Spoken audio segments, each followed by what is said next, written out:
Ladies and gentlemen, welcome to the Onward VRML Season 8 Championship Pre-Show. We are the casting team. There's a bunch of us here today, so I'm going to go through introductions. I, myself, am your host for the day, Noman with a 4. We have got on the desk with us for analysis. Let's start with Mr. Sleepy with 2 3s. How you doing today, Sleepy?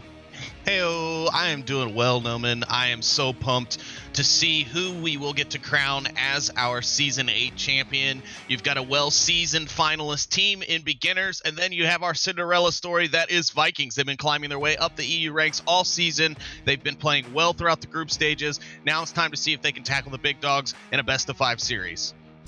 Fantastic synopsis. Thank you, Sleepy. And the next person we've got is Mr. Triple Nipple himself, the man from SMC. He'll be our boots on the ground and analyst today. Trip, how you doing? Well, I could be better. I could be playing, but I'm here with you guys because beginners did what they do and they knocked it. Yeah, we will talk more about that pretty soon. Up next, we've got Mr. Channing Parrot himself. How you doing today, Channing? I am doing very good. Did you know that George Clooney actually voiced Sparky, the gay dog from South Park? You know, I think season 3. No, we did not know that. But luckily, we don't have to know that because we have got tons of Onward to talk about. And then our final analyst for the day, and will be joining us on stream as he was yesterday for his in-depth analysis between rounds, is Mr. NightFiree. How you doing, NightFiree? I am good. I'm excited for this EU finals. Curious to see if Vikings can bring a different bit of aggression to the beginners table. Yeah, absolutely. So yes, we have mentioned it several times, but we are now in the grand final stage of the Season 8 Championship. The semis came and went yesterday, and we will talk about them here, but the teams that we're going to be watching today are beginners versus Vikings. Let's talk about how they made it here. So we've already sort of covered the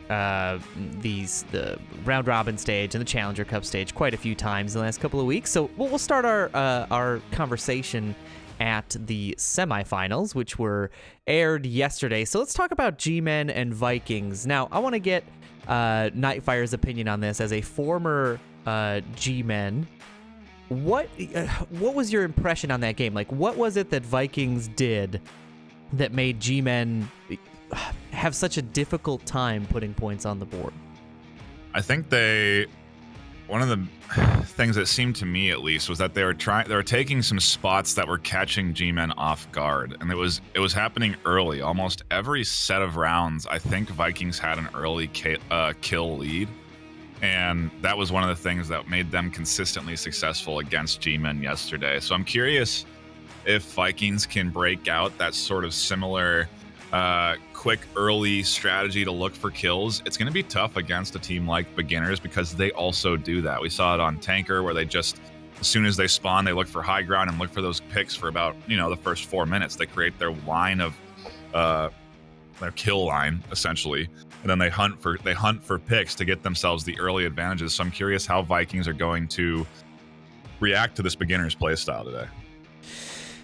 Interesting. Parrot, what about you? So try to approach it from the Viking side. I want that sort of EU mentality to bleed through. What impressed you the most about that Vikings G-Men game? Hard to say, because Vikings actually played like I expected them to be, absolute masterminds of strategy. I mean, the smokes, again, it was the smokes. I could still feel the smokes, man. It's just too good. Yeah, I expect, you wanted to say? No, they had fantastic equipment utilization. I don't think we even really talked about that much in that game. But yeah, go ahead. Yeah. What I want to say was that if they keep doing that, and Vikings are so new that their strategies are not that widely known compared to almost everybody in the upper league can tell you how beginners play. So if beginners want to put up against Vikings, they gotta invent something new. They gotta reinvent themselves, or they gotta use cocaine. It depends on what you rather want to use. Yeah, I would hope that that's not the case. So I think that was a fantastic series. I think there was definitely a lot of what NightFiree talked about in terms of new plays that were not studied, right? That just nobody was aware of. I think on both sides, I think G-Men did have a couple of good rounds. They did get close. It wasn't like a blowout every round.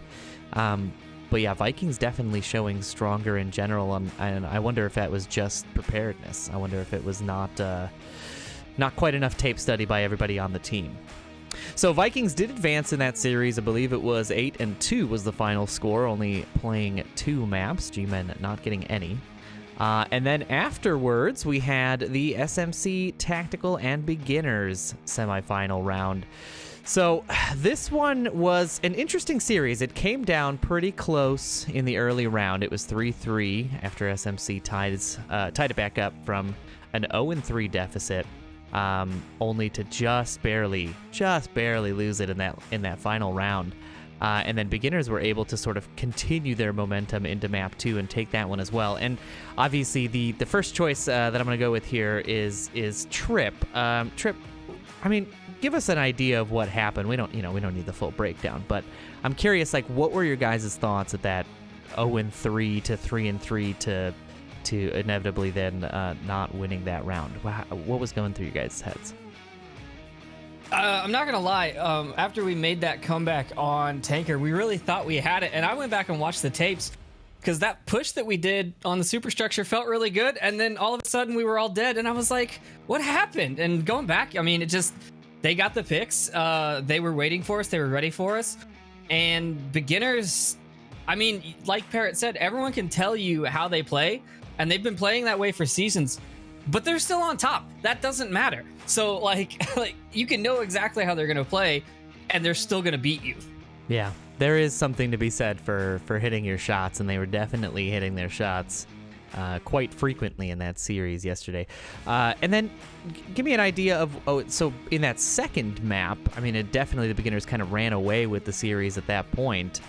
Were you guys sort of feeling the pressure, or was it just, was it still just not hitting shots? What was going on there? Yeah, I think it was just not hitting shots. I mean, we all agreed, it didn't feel like us when we were playing. I think we got a little too nervous. And we weren't getting aggressive because, as you know, Beginners like to look and get those early picks, but I feel like that's what we probably should have done. SMC thrives on that aggression, and we should have had a little bit more aggressive defenses, I think, than we sat, waited, let them come to us, and they won the trades. Yeah, we did notice quite a bit of that, in fact, on Quarantine, of sort of that peeker's advantage that we like to talk about. And I'm going to throw this one to Sleepy. Sleepy, so how much do you think, and of course Trip can weigh in if he needs to, but how much do you think it is that just like what Trip talked about, is nerves? You know, are Beginners just a little bit better at handling their nerves because they've been in this situation many times, they've done the LAN events? Do you think that had a factor in it? When it comes to their game against SMC, no, I don't think so, because SMC is just as seasoned at going to LAN events, being in the semis and the group stages of these tournaments. They never quite made it to the finals. However, you know, SMC always performs well in those tournaments and usually through the season. But no, so I'm a little surprised. I was really thinking that SMC was going to bring a much better game, but I do feel like nerves, or maybe they were in their own heads thinking that they kind of had it and it was going to be a little bit easier than it was, and then to only get surprised by Beginners like that was kind of a bit of a slap in the face. I mean, we were all a little dumbfounded yesterday with how things shook out, but it was still a great game nonetheless. Yeah, it was a fantastic set of games for sure. I'm going to pose an interesting hypothetical question to a few of you. Let's start with NightFiree. If we had swapped G-Men and SMC in this series, if we had taken G-Men to Beginners and SMC to Vikings, Night, what do you think? Do you think the outcome would have been the same? Do you think the EU teams would have come out stronger? Yeah, just if G-Men would have really had to have played differently. I feel like that the way that they came into that series, it was I just don't know if they were properly prepared. Maybe if they had been going up against Beginners, their mindset would have been different early, but I still don't think the way they played would have been enough to beat beginners. Because like Trip was saying, beginners looked very good yesterday. They were on point. They certainly deserved their win against SMC. And I don't know how it would have shook up against SMC Vikings. I really don't, because I feel like their play styles are a little bit, I don't know if they're similar, but Vikings do like to get in there and get quick. So it could have been certainly an explosive match. Yeah, Sleepy, you've got some thoughts? I was just going to say that, yeah, they do have a very similar play style. And I saw someone in chat earlier already here saying that Vikings have a great mix of patience and aggression. And I agree with that, especially after the games that we watched yesterday.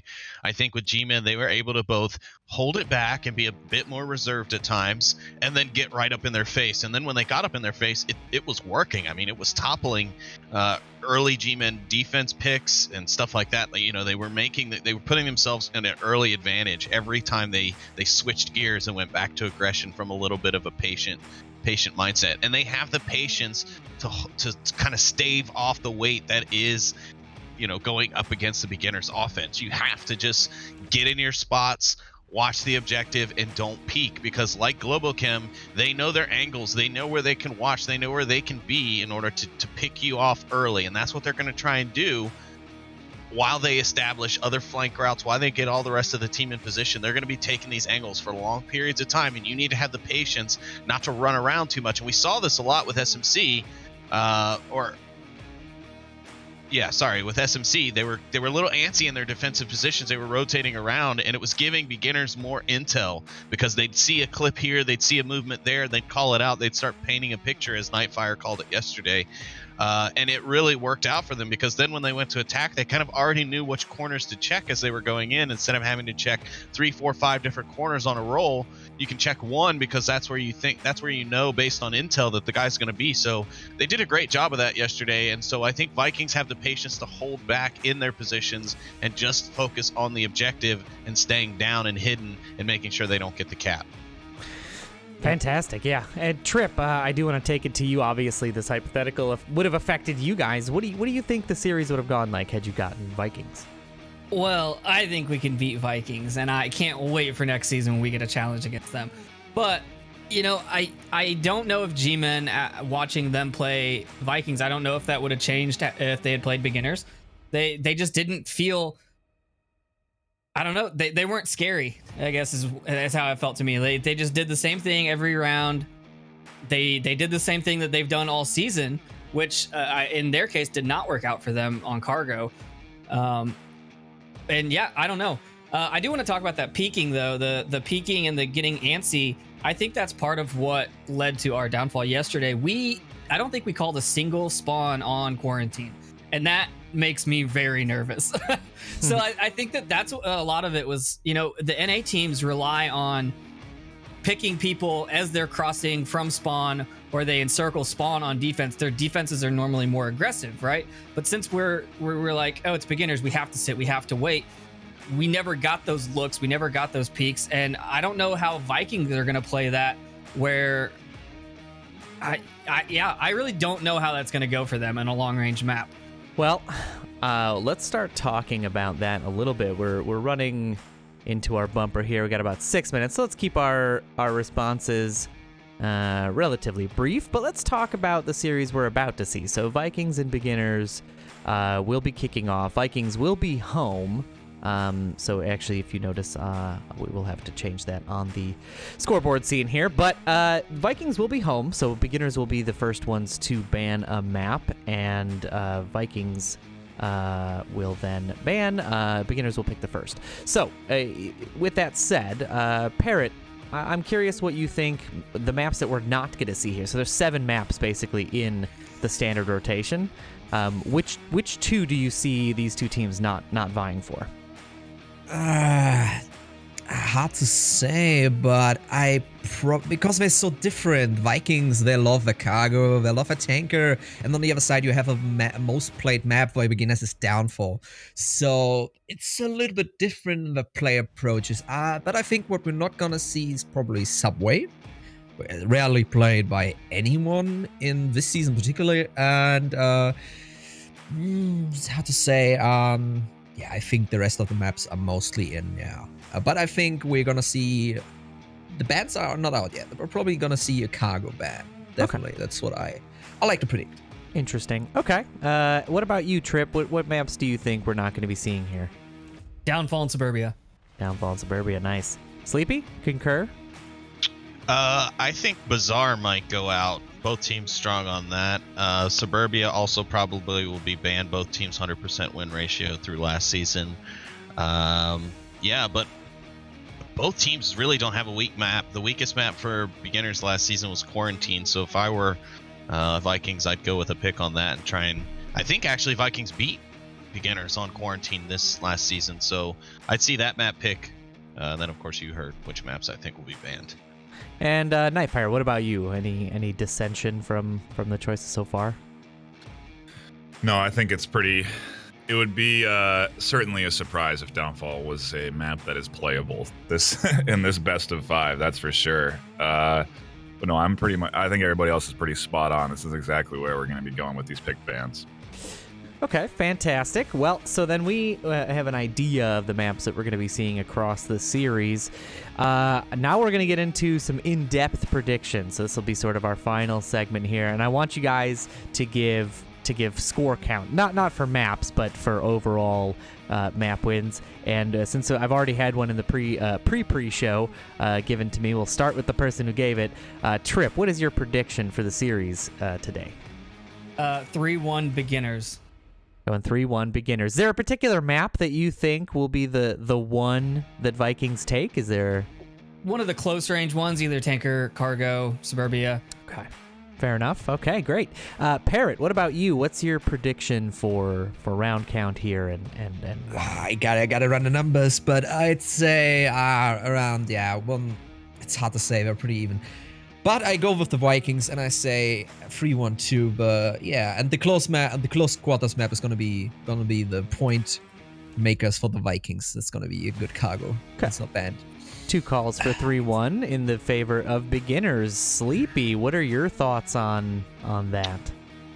If I see the Vikings play the game they played yesterday, I'm saying they're going 3-2 against beginners and taking the win. Nice. I think they've got what it takes to beat the beginners. Beginners, like Parrot has said a number of times, they know, the EU knows how beginners play. So Vikings are still a little bit of a mixed bag. We don't know exactly what their style is. We know they're a bit patient. We know they're a bit aggressive, but we don't know exactly what they're going to bring to the table. And I think if they played as solid as they did yesterday against beginners today, they're golden. They should be able to come out on top as a kind of a Cinderella champion. I do want to say something about that chat brought up. These two teams scrim a ton, so they know each other very well. Yeah, and actually on that note, before we go to NightFire's prediction. On that note, in the Challenger Cup, which obviously not as high stakes as this, but Ember and Blaze, the two sister teams, and then one of my teams played, and Ember upset us. I mean, they played a fantastic game in cargo. So it happened, like when you know the other team and you play them often enough, having that knowledge is a big deal. When it comes down to it, you can use that very efficiently against your sort of rivals. I'm gonna call them. I think it is even more likely that Vikings would win today than they would, maybe in regular season, because now that the sort of chips are down and they can use all of that inside knowledge from the scrims to maybe gain an advantage. But let's go to NightFire before I do mine. NightFire, what are your predictions on this series? I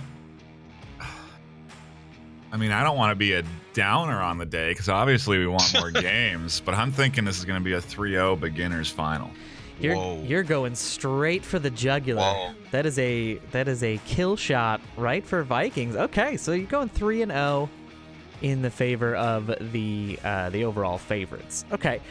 My prediction is going to go, I think we're going to see 5 maps. I think 5 maps is, obviously it's what we all want, but I think 5 maps is definitely feasible here, especially because, as we talked about a little bit yesterday, endurance comes into play here.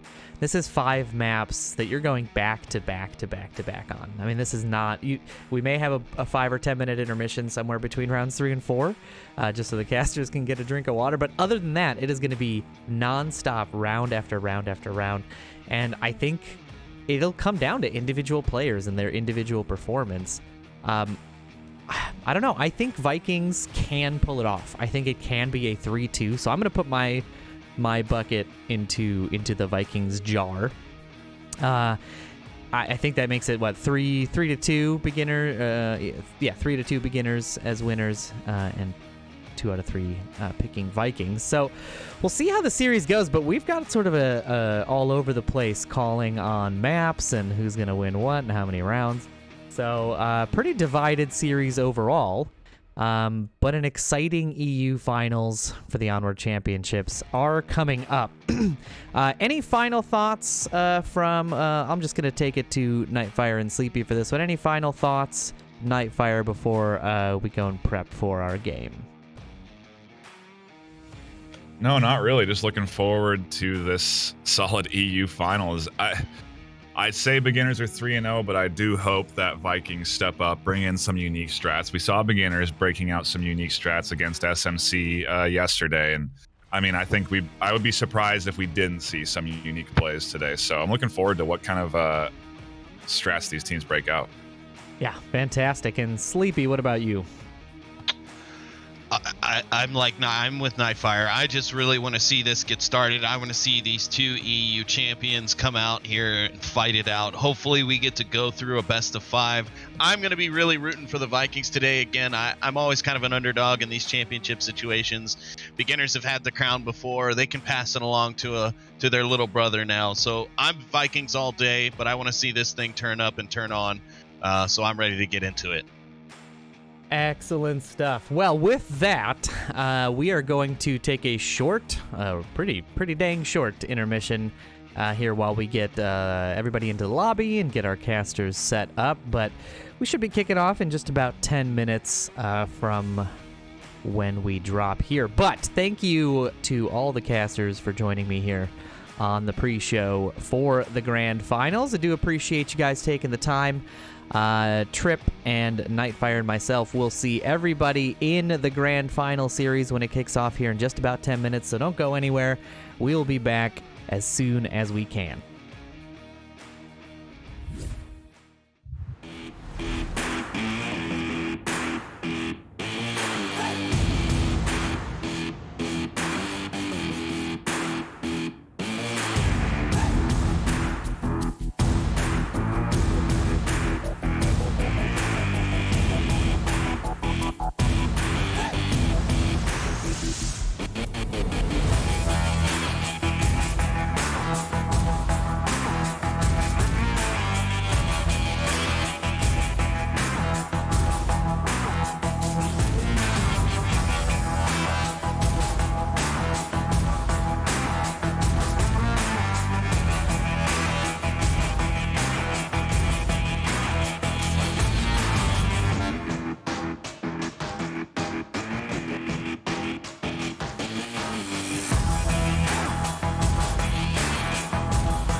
Ladies and gentlemen, welcome to the VR Master League. I am your caster and host today, Noman with a 4. I am joined on the desk by two fantastic casters to help me bring this action to you today. First of which is Mr. NightFiree. How you doing, NightFiree? I'm excellent today. I'm looking forward to our quality EU finals. Yes, sir. And the second and my co-caster for the day is Mr. Trip. How you doing today, Trip? I'm doing great, and yeah, I'm super excited to see this match happen. I mean, I think they've played each other 3 times this season, and they have all been bangers, so I'm super excited for a best of 5. Yeah, it is going to be a great series, and we don't have a ton of time, so I want to make sure we get our bans and choices covered. So let's talk right away about the bans. The away team is the one that is banning first. That is going to be the Vikings side in this particular case, and they are banning... where is it? Quarantine. Quarantine is going to be the map. They are taken out of the rotation. Kind of makes sense based on their performance on it. Over the round robins, they have not had much success with really any sort of strategy on Quarantine as far as we've been able to tell. And then the ban for the home side is going to be Suburbia. So beginners taking that off the table. And that, I think, based on our pre-show discussions, makes a lot of sense, right? It is a short-range map. It is definitely where Vikings feel most at home. So not surprising to see them take that out of the rotation. Trip, what are your thoughts on those bans? You've played a series of these, so you have a little bit more insight. Do these make sense to you? Yeah, I think you hit the nail on the head. The Vikings didn't play very good on Quarantine, and the beginners definitely did. So that's a smart ban on that side. Although Downfall is still a beginner strong map, so I think Vikings are like, flip a coin and we're gonna ban Quarantine or we're gonna ban Downfall, and I think that both of those maps kind of lean in the beginner's favor, and the Suburbia ban, that's what I called ahead of time. Vikings are really good at it. They like their C4, they like their explosives, they like taking those quick aggressive defensive angles and just sitting and waiting. So taking that off the table makes the small maps that are left Cargo and Tanker, and I think that those don't have as much hidden angles as Suburbia. Fair enough. Well, we are getting really close to starting things off here, so I want to talk about the first map that we're going to be playing, and map number 1 is going to be Bazaar. Beginners looking like they chose that map, as Vikings are on the defense here. What are your guys' thoughts on this first map for the series? I know NightFiree, you had mentioned both teams strong on Bazaar. Which way do you see this going? Yeah, I do think this is definitely going to be an opportunity for Vikings to do something unique, to bring in some strategies that may be able to catch beginners off guard. There's all sorts of lanes and different avenues you can choose to opt into on how you want to approach the objective with Bazaar. So could be a close matchup. I think I'll take Vikings on this first map. Vikings for Bazaar. Trip. Even though I said beginners 3-0 at the start. Alrighty. That's how math works for casters, right? We're already shifting our policies here. Trip, what are your thoughts on that? Well, first off, I do think I need to make a correction here. Vikings are the home team, I believe. They are. They are Okay. indeed. Yes, they should have been swapped on our side. But I did the bans in the order that they should have done anyway. Okay. So, excuse our scoreboard. They are supposed to be backwards, but we'll correct that. So this is the Vikings' choice then. Yeah, this is. I could see Vikings taking this. I think that I think it's going to be a tough battle for them. I don't see them taking it with anything less than a 4-3. And at that, they will have to. My prediction is if they take the map, it will be because they get a cap, because they get a miracle cap somewhere. I think if they can't pull off a 2-point Marsoc win and put beginners on the back foot, they're gonna have a hard time taking this map, because I've watched quite a bit of beginners on Bazaar these last couple of weeks, and they're definitely formidable when it comes to positioning and to diligence on the objective. They're going to have to find a way to punch through and cause enough havoc to make that 2-pointer happen. I think without that, beginners are going to grind them out. Just I'd be surprised if any of these maps went anything less than a 3-4. I feel like that's where we're going to be landing.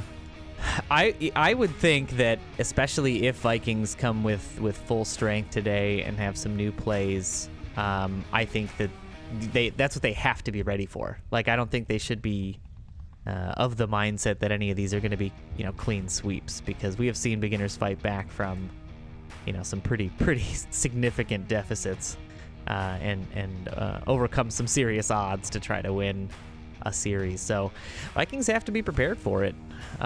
We are getting ready here, I believe.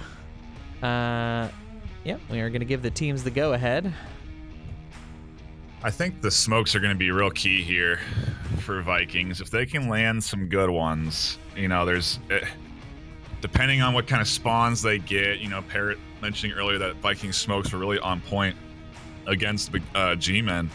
If they can replicate that kind of success with landing their smokes on this first map on Bazaar, I think that's going to be what is going to give them a potential edge over beginners. But those smokes are fickle, if you're going to, depending on how that thing rolls when you throw it and how you throw it, or if you place it even, to get that directional smoke to work in your favor is certainly a challenge. Yeah, that has been a pretty big factor in a lot of teams' gameplay. I mean, the last couple of weeks, we've noticed that sometimes however the smokes go is how the round goes. If they land perfectly, then I can barely talk here as the Vikings are singing. Just love it. I mean, you gotta love the energy of the Vikings team. They bring that fun, interesting sort of personality to the game that you always like to see from teams, especially teams that are trying to succeed. Perhaps that means they haven't gotten into their own heads just yet. Yeah.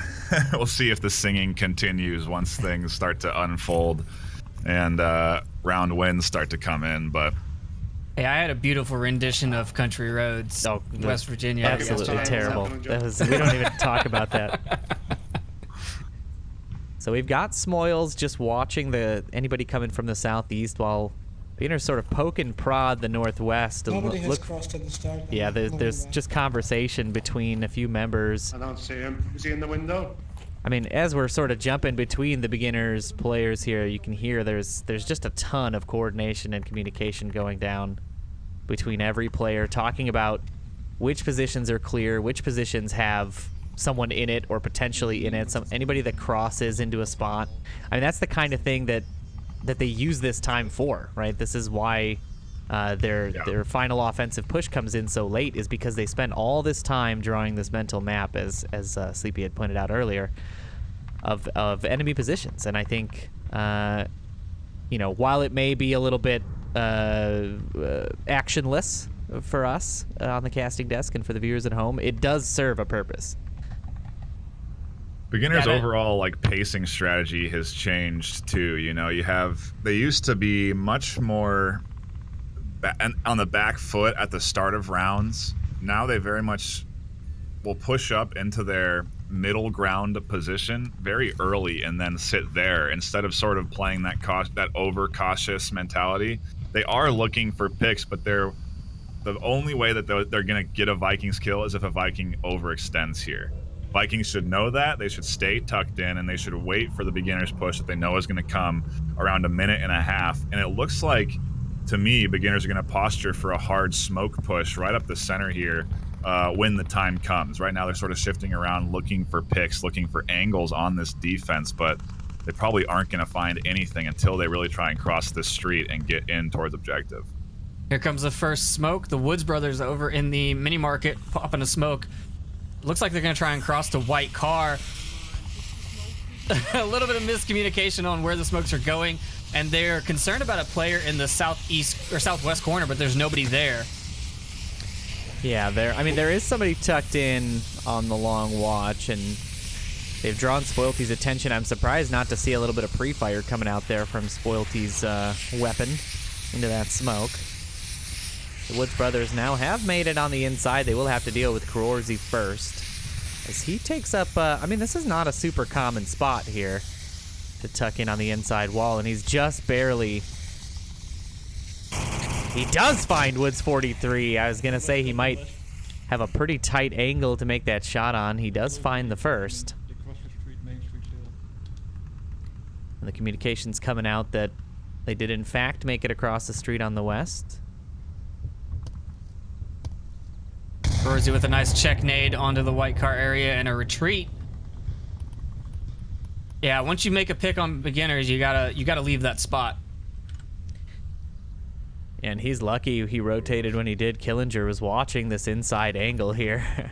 A very good play. Could have caught out a rotation. Obviously a very tight seam to try to catch someone in, but... I think I've talked about this before. Beginners exceed off of getting that early pick and then picking on rotation. And so you could see Killinger was even trying to get a pick on after his own team died. He knew that enemy would rotate, and he was looking for the shots through that crack. He couldn't obviously get there in time or find that rotation or catch it out, but it's that kind of style that beginners follow so religiously. Is find a pick, get picked, and then look for a rotation. Try and answer back or tack on to your lead already.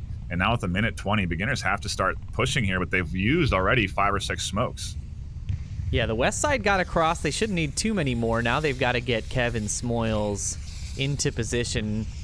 They won't have much to deal with until they get, within Spoilty's range, basically, as he's the sort of the only one. The only player on Vikings that I'm not really sure about at this point is Mantis. He is far too far away to make any sort of difference on these final pushes. Ooh, Kev just avoiding that frag from Spoilty, a nice little check nade. But yeah, Mantis might be able to catch Smoils out if Smoils isn't ready for it. Oh, Mantis is going to catch Kev out here in a great angle. One down ice cream.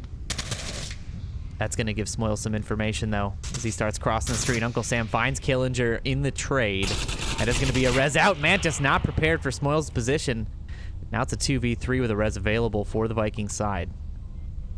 And we do have one up Icy Woods here in this building across from Spoilty. The rounds coming out from Spoilty. He's coming. He's up the stairs. Icy Woods drops in, and Nalik is going to be the one that denies entry on the backside. He drops in. Smoils finding the refrag onto Nalik now, and there are 2. Vikings will take it based purely on time. And Spoilty there with the finisher. So... Wow. Not so much. Yeah, I'll call it a Vikings win because it is officially a Vikings win, but more of a beginner's loss as that first round, and they run out of time in their strategy. What do you think went wrong there, NightFiree? I think it's probably what went right for the Vikings defense. What we saw a lot with SMC and beginners is that SMC were getting a little antsy on their defense. You'd see them kind of peek out, looking for the kills themselves, looking for the early picks themselves, and instead getting picked early. And beginners would always get that early advantage. This time, we see Vikings actually finding that pick early, staying patient on their positions, not rotating too late or too early, getting out right as those shots were taken on the west. He rotated, repositioned himself so that he continued to defend over on that side of the map. And I think it was just Vikings' patience paying off, because that was the first time in quite a while, really, where I've seen beginners use up all their clock and lose a round to time. Yeah, that has only happened, I think, one other time in the postseason that I can remember, at least of the games I'd casted for the beginners. So yeah, it's not a very common theme for them, but they do ride the line pretty closely. And I think I think a little bit of it was Mantis's position and slowing up Smoils on his approach. If Icy Woods and Smoils could have sort of crashed in at the same time, they may have had a little bit better luck. But as it stands, Vikings will start off with a defensive win, and we'll see how that carries into their offensive round as we get into our second round. Yeah, I will say Mantis's position, he's really lucky he got there because that's a very open spot. It's a tough position to hold, especially because if you have anybody miss a rotation in the east, in the southeast, you're in constant danger, and it's so hard to not, you know, feel like you have to rotate and catch a variety of different positions trying to come at you. So a little bit of defensive smoke there as Killinger throws a smoke out, I believe, for coverage for Woods, so he could get upstairs into this building, and Kev is going to be the first one to find a pick as he takes down Nalik inside of the Bazaar on the west side, and the confirmation shots will come out. Yeah, it's interesting to see beginners finding a kill from literally the exact same position that Vikings were just defending from. In most cases, teams are well aware of position. They usually check positions they defend. So to not be looking down here, you now see Spoilty. He is trained in on this angle, so they are well aware of where those shots came from. But you know, it's interesting to see someone go down to that after just getting kills from it. Yeah, not something I would expect. It was I think it was Nalik that had gone down, so Mantis was the one holding the position here, and I think he was even in souvenir shop and not inside the bar. But either way, yeah, you are right in that you should always be prepared for the defense to be watching this middle area because it is sort of the easiest place to get picks if the offense is careless. We'll be watching the corner. Does tuck Kev in a little bit. Yeah, and if the rest of the team pushes, Uncle Sam and Mantis over here on the east, if they push, they could find the backside of Kev in that door. Yeah, and it looks like some of that is going to happen as Mantis does make his way all the way across. Uncle Sam's still backed up, and of course, he has got the worst angle here. That smoke does not cover his approach. He'll have to go all the way around the tank side to try to get to where Mantis is. Kev's not... Aside from the gap in those smokes, it isn't actually they're pretty good smokes. They're denying vision down by the spawn, forcing Kev to rotate around here after he drops back from those smokes. And I wonder now if Mantis heard those footsteps on the other side of the wall, if he'll be ready for this Kev positioning as he tucks himself in, waiting for these two. Yeah, this is a tough one to anticipate. Not a very common spot. Obviously, it's very situationally specific. You would never be here as just sort of a standard defense, but knowing that there may be some people coming through, it's not a bad position. The only problem for Kev is that he cannot watch the sort of full south push on the south street. He won't be able to capitalize, and that is exactly where Uncle Sam is currently heading. So I'm not sure if that's going to pan out for him the way that he had expected. In terms of that positioning, Spoilty with a little bit more suppressive fire. I wonder if can he see Woods from here, from this angle? I think maybe Woods was just peeking it a little bit. Oh, he does. Spoils was too. Rorzy, wow, with the long shot, just waiting for Woods to like move at all. Yeah, he barely saw him on our zoomed in angle. It was pretty tough to see, and Kev is going to be the one that finds two quick frags onto Mantis and Spoilty as they push. They sort of forget that there may have been a defender there, and now Uncle Sam will have to be the one to deal with Kev's positioning. I mean, he is full sprint running, talking and everything. Wow. Uncle Sam just now realizing that somebody may be coming. He's not actually going to give chase. He's going to try to... Wow, is he going to try to link up with the guy in the west as the guy in the west crosses? Let's take a look at... Oops. My apologies. Kroorzi is the one we want to take a look at. He's under fire already. Killinger fires out of that side window.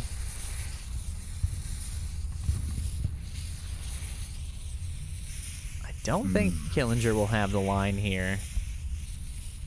But a very tight approach that Kroorzi has. Minute 35 left to go on the clock. Kroorzi's creeping up to that two-story, but he's got to stay quiet or there's four beginners that are going to converge on him. And Uncle Sam on the far side finds one. He finds Smoils. Smoils going down is a nice pick. It's going to make Killinger a little antsy inside of the objective building. which Corsi could definitely capitalize on. If Corsi can find that pick, it's going to force rotations out from those two in the south. Oh, he sends a few rounds to Killinger, but they don't land. I'm surprised. Those seem dead on from our view. But Killinger now tucked in on that corner. Corsi should be hearing that communication. The frag is going to come out. Wow, that grenade. That grenade. An unfortunate placement. Corsi now within striking distance. Killinger going to be looking for Uncle Sam as he pushes up the street here. I don't know if Uncle Sam's going to be ready for it either. This could be a really good push if they find the picks they need. 30 seconds left on the clock. Both of them getting inches and inches closer as they crawl their way forward. Uncle Sam and Corsi, can they pull it off? Killinger just called out Corsi. Oh, the full sprint around the corner. Killinger goes down. Corsi's inside, capping Corsi potentially. with the pistol. Wow, a fantastic play there. And Vikings very excited about that as well. They should be. A fantastic play for a 2v4. Unbelievable. What? Wow. NightFiree, what are your thoughts on that? They just threaded the needle there. You know, Corsi barely denying the vision from Killinger with those crates, staying low and tucked into the ground. You got your scores wrong on the scoreboard too. It's Vikings 2. Oh, that's right. Yeah, you're right. You're right. Thank you. Yeah. But yeah, it's the pistol play to end it all. I thought Corsi was going to potentially go for pad and cap, and I almost wonder if he reached down to grab his pad and instead pulled up a pistol and then just decided to go with the shots. But either way, certainly the right moves from the Vikings squad.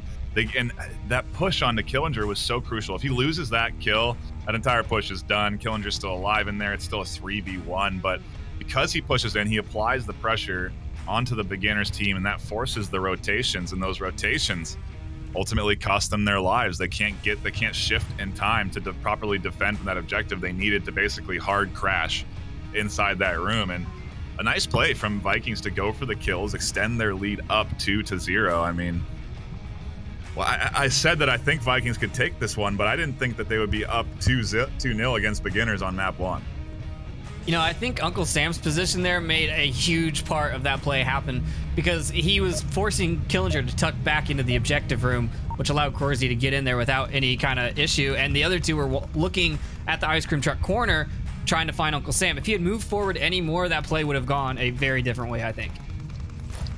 Yeah, I can definitely agree with that. I think that was the right position at the right time, right? I mean, it's one of those things that we talk about, you know, onward timing, where timing comes into play, and I think making that approach at that time was exactly what he needed. That pick onto Smoils was really the catalyst. We'll see how this goes as beginners now are on the offense again. They will be attacking the mini market objective. Quick spawn for Vikings too, so we should see maybe some shots out from Spoilty at the least into those windows. And if not, I'm curious how they're going to approach pushing this objective, because it looks like it's going to be a bit of a wait and see sort of mentality. This is almost, in my opinion, a bit of like a beginner's past defensive style here, where they push. I don't know. It's interesting to see the beginners spread out like this and not really have a kill line set up. I don't know how they are going to approach this objective. Yeah, I think it's still like in progress, it looks like. Yeah. Yeah, if you look at the overhead map, you've got two people still rotating, which I don't understand why they go forward. I think it's just for the backup for your front man, and then they rotate all the way back around. That's what I was wondering. What's the plan here? It's like they were going to set up their kill line early like they normally do, and then they just sort of peeled off and decided they didn't see any early aggression, and so that was the indicator for them to rotate back around. I don't know what they're doing in the south over here on your mini map. Oh yeah. Beginners got me confused right now, and maybe that's what they're trying to do to the Vikings defense. For the casters at home, there is a C4 here on Corsi's spot, so just remember that in your mini map in the head. There it is. Little C4 action for Krorzy. It's an interesting position for it. I don't know who placed it there. It was Krorzy. He was running Krorzy? around Okay. and he was looking around, and then he just dropped it and said, "This is good," and went into his I was building. gonna say, like, why not up on the wall or somewhere a little bit less angled and conspicuous? Moyle's gonna be the first one to break the silence 2 minutes into the round and send a few rounds down towards Mini Market. It looks like it's a distraction play. Yeah, I see the south rotation and why it was happening. They're now going to send 4 north, 1 south. Smoils will be dumping that LMG fire out here pretty consistently, I would expect. And in the meantime, the rest of his team is going to try and push north. Yeah, they are getting set up here in the courtyard across from the bulk of the the Vikings defense. We'll check in with the offense here as they start to make their approach. Kept pushing up. I mean, he's making a lot of noise, and I think he knows he's making a lot of noise. I don't think you do this little stair run over and over again without knowing you're going to let the defense know where you are, but Vikings continue to stay tucked in as 4 push through. Uncle Sam could very well benefit here if he's patient enough. This is absolutely beginners trying to draw out aggression so they can get information and then look for those picks. Everybody else just kind of sitting, lingering in the back, waiting for shots to come out, waiting for that information to be conveyed so they can try and refrag. And it's interesting to see how beginners try and play when they can't get their early kills, when they can't find those early picks. Instead, they try and bait out the early picks. Yeah, and that is a testament to how well Vikings have been holding this defense so far. Uncle Sam gives his position away a little too early, and Icy Woods gets that information he needs. Finds the pick, and now Vikings working with 4. That is exactly the patience I'm talking about. If he would have stayed there pretty quiet, he could have caught 2 or 3 as they pushed through the courtyard. You know, I mean, that was all about trigger discipline. Just a little bit of pre-fire from the defensive side coming out. Nice little nade there. Yeah, I don't really only checks one spot. Killinger with some more confirmed shots. And now Kev on the rotation into Krozy's building. I'm curious if he's going to try and use that C4. Kev on the backside. Is he going to see it? The C4 takes Kev out. And a Insta-kill. perfect play. Woods 43 is going to find another, though.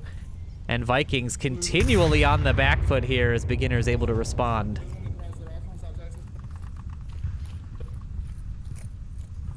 What's awesome about C4 is it doesn't give a lot of information to the offense about where the defenders may be sitting. You know, it's a nice, quiet way to deal with a few members of the, loud, quiet way to deal with some of the members of the offense that may push through. And we'll see Smoils now going to be on the inside of this window as Spoilty. Woods not seeing Spoilty from the north on his rotation. He had a clear line of sight, and he just had his tablet out instead. Seeing that. I think we're going to see a cap happen. Woods is on the backside now on the north. Oh, Killinger finds Krorzy. Spoilty's having to deal with 2. I still don't... Yeah, they're crashing from north and south in on objective here. Spoilty is hearing all of this comms. I'm surprised he has not pushed into this building just yet, but Woods 43 is on the corner of objective. He does find the pick onto Spoilty, and Nalik with Killinger will trade out, and that will be the beginner's first point here in map 1.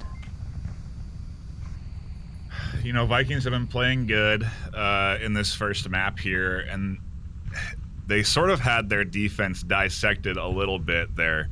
You know, that was the textbook example of beginners getting their early pick and then able to capitalize off of the rotations.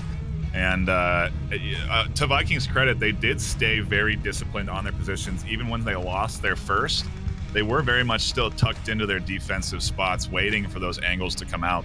Once they lost their second, that's when all chaos sort of started to break out, because then you have to rotate as a defense. You have to readjust. You have to make sure you're covering your angles on your objective. And beginners are so good at capitalizing on mistakes. They recognize this. They know the kill count. They know they have 2 down. And so as soon as that happens, the push comes in across all fronts. You have the north wrapping around to flank the objective. and then everybody else pushing in, 1 from the south and 3 from the middle, or 2, excuse me. I think there was 1 down. But it's that coordination and that synced up strategy that comes out of the beginners that's really hard to compete with. And I think Vikings have an idea of how to compete against it. You know, they certainly are making beginners work for these Marstock rounds. It's not easy for beginners right now. They're not finding the picks as early as they would like when they set up and look for them. And Vikings are not going to offer that up, I think, throughout this entirety of the series. I'd be surprised if we see Vikings getting aggressive on defense at all. Yeah, for now, we're going to see what beginners defense can do, and if Vikings can punch through yet again. They did it by the skin of their teeth in their last Marsoc series. We'll see if they have what it takes to do it again, as our 4th round will be kicking off here. I personally think that this is a very capable or attackable objective on this map.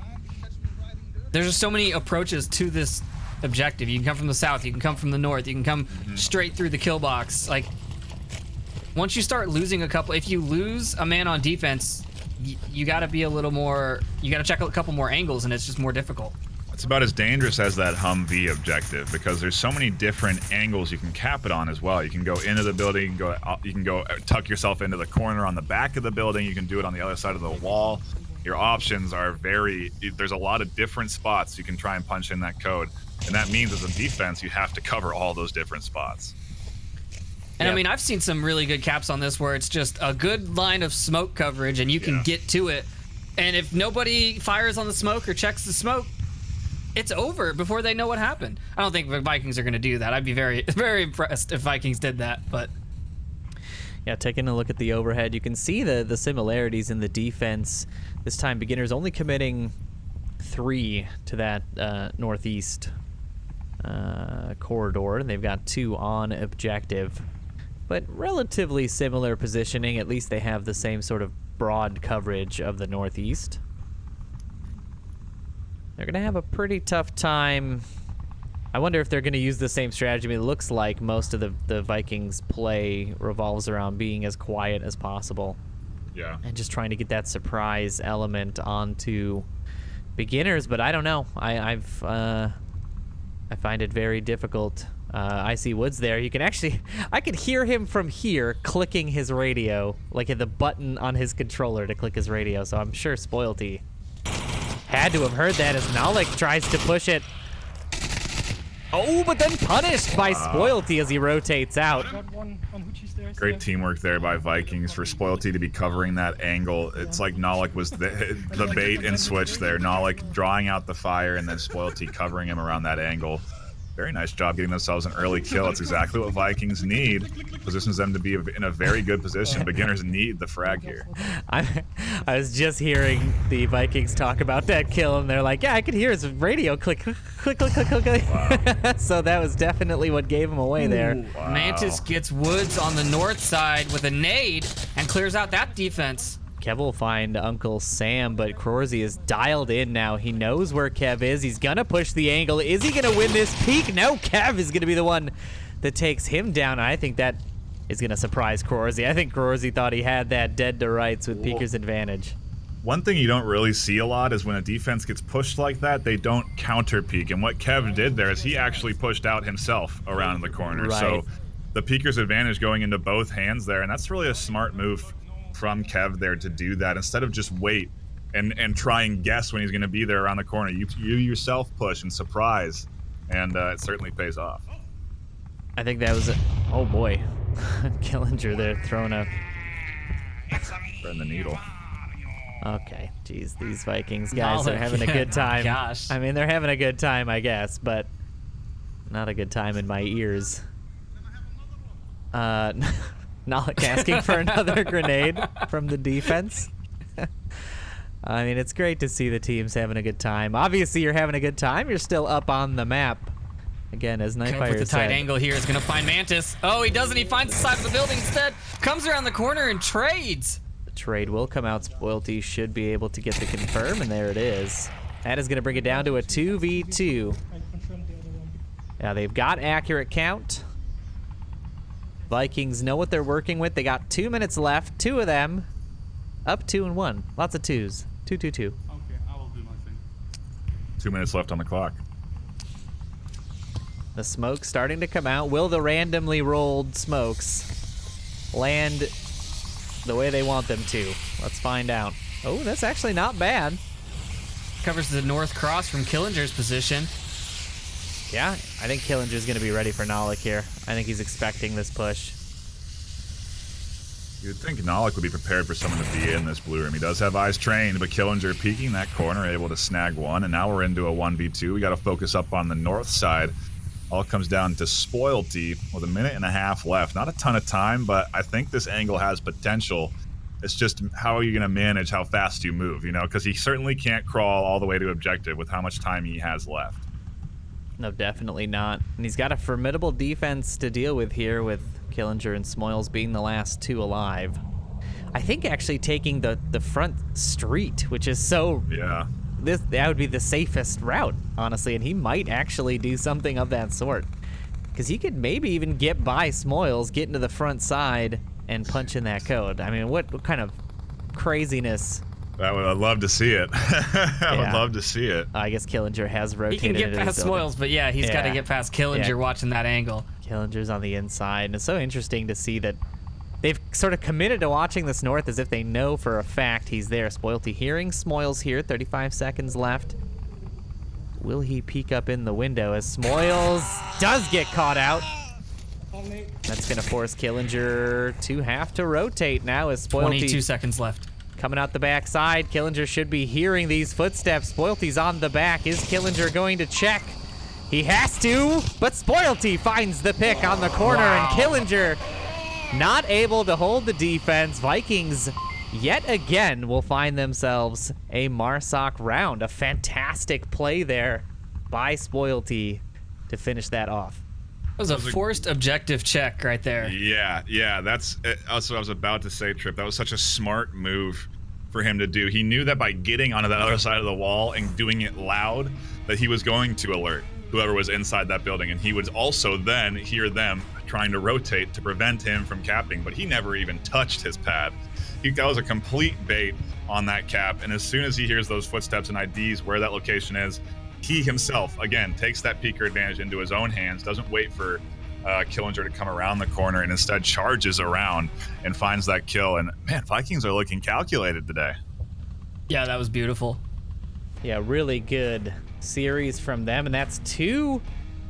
I don't know how many more Miracle come from behind Marsoc wins they've got left in them, but I hope it's a lot because they have still got quite a bit to play. Bazaar looking very good for Vikings now, but they will have to hold a defense, and so far beginners have been pretty surgical, with the exception of that first defense in dismantling whatever Vikings have thrown at them. So we'll see if they can hold on here for map 1.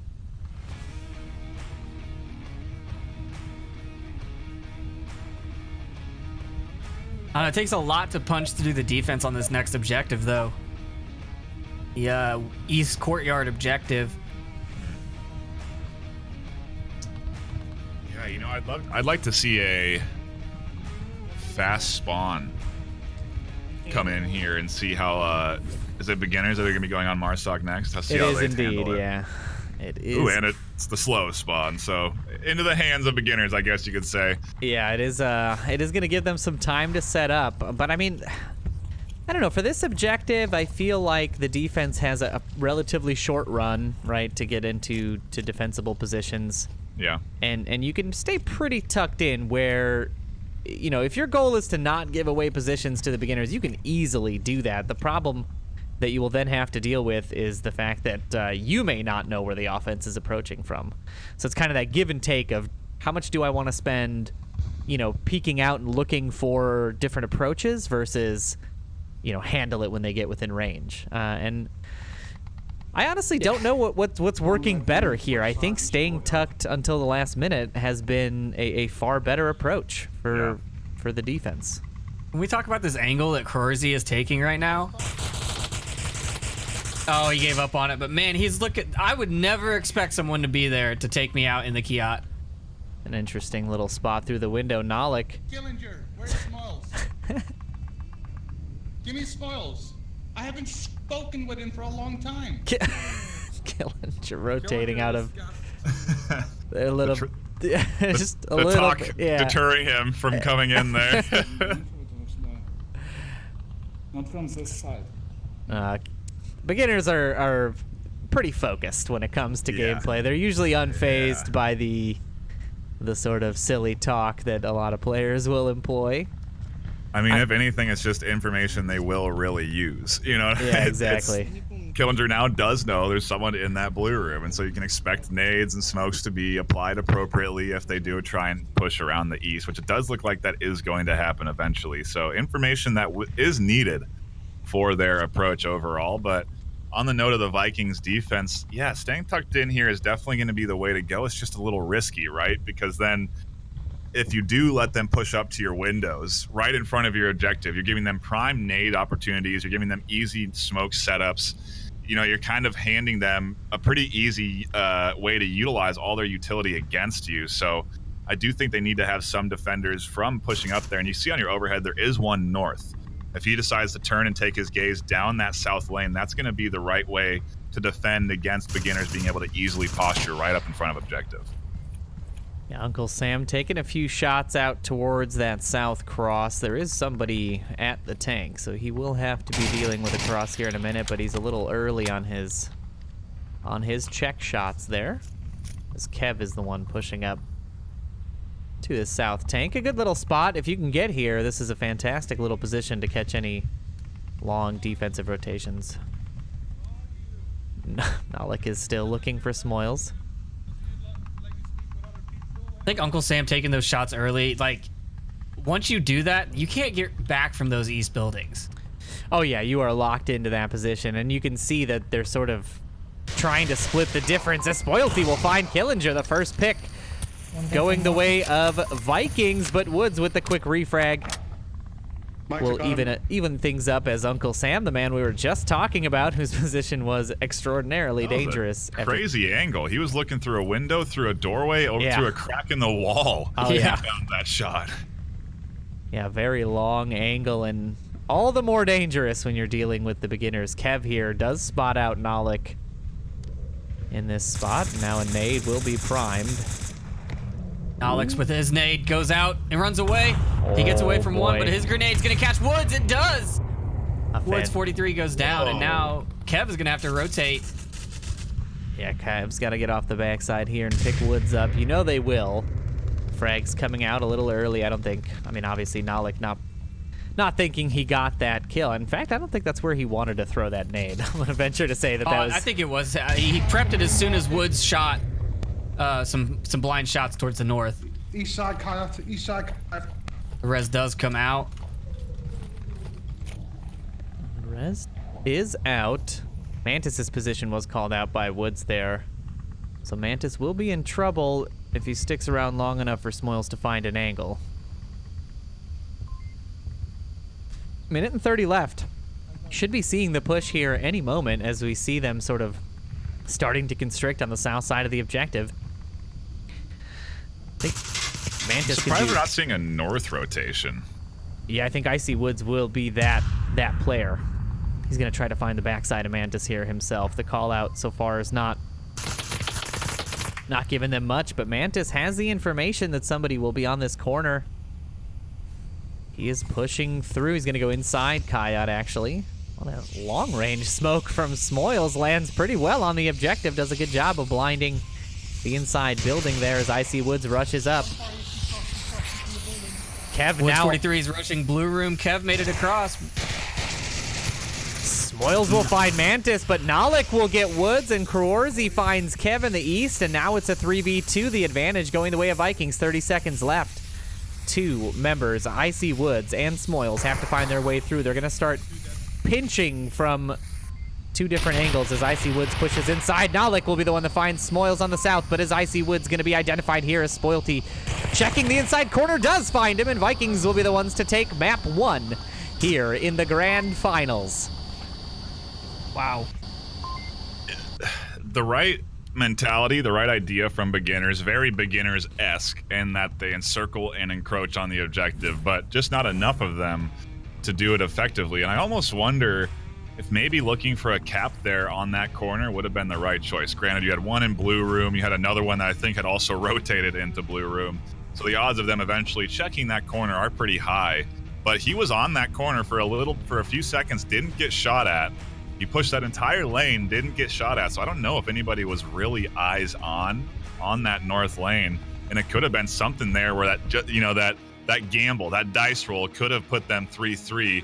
But when you're in the finals, man, that is not something that is easy to do. Your heart's racing, your adrenaline is pumping. It's not something that usually is on your mind when you're down like that either. So tough to pull through as beginners. But Vikings 4-1 on map 1. Yeah, they are really did well in that series. I think overall they had a stroke of luck on their side a few times, but just the play was great. I mean, they came back in 2 separate Marsoc rounds where they were down at least 2 men to the defense and able to pull it back with the correct rotations, the correct reads, making those sort of like misdirection plays.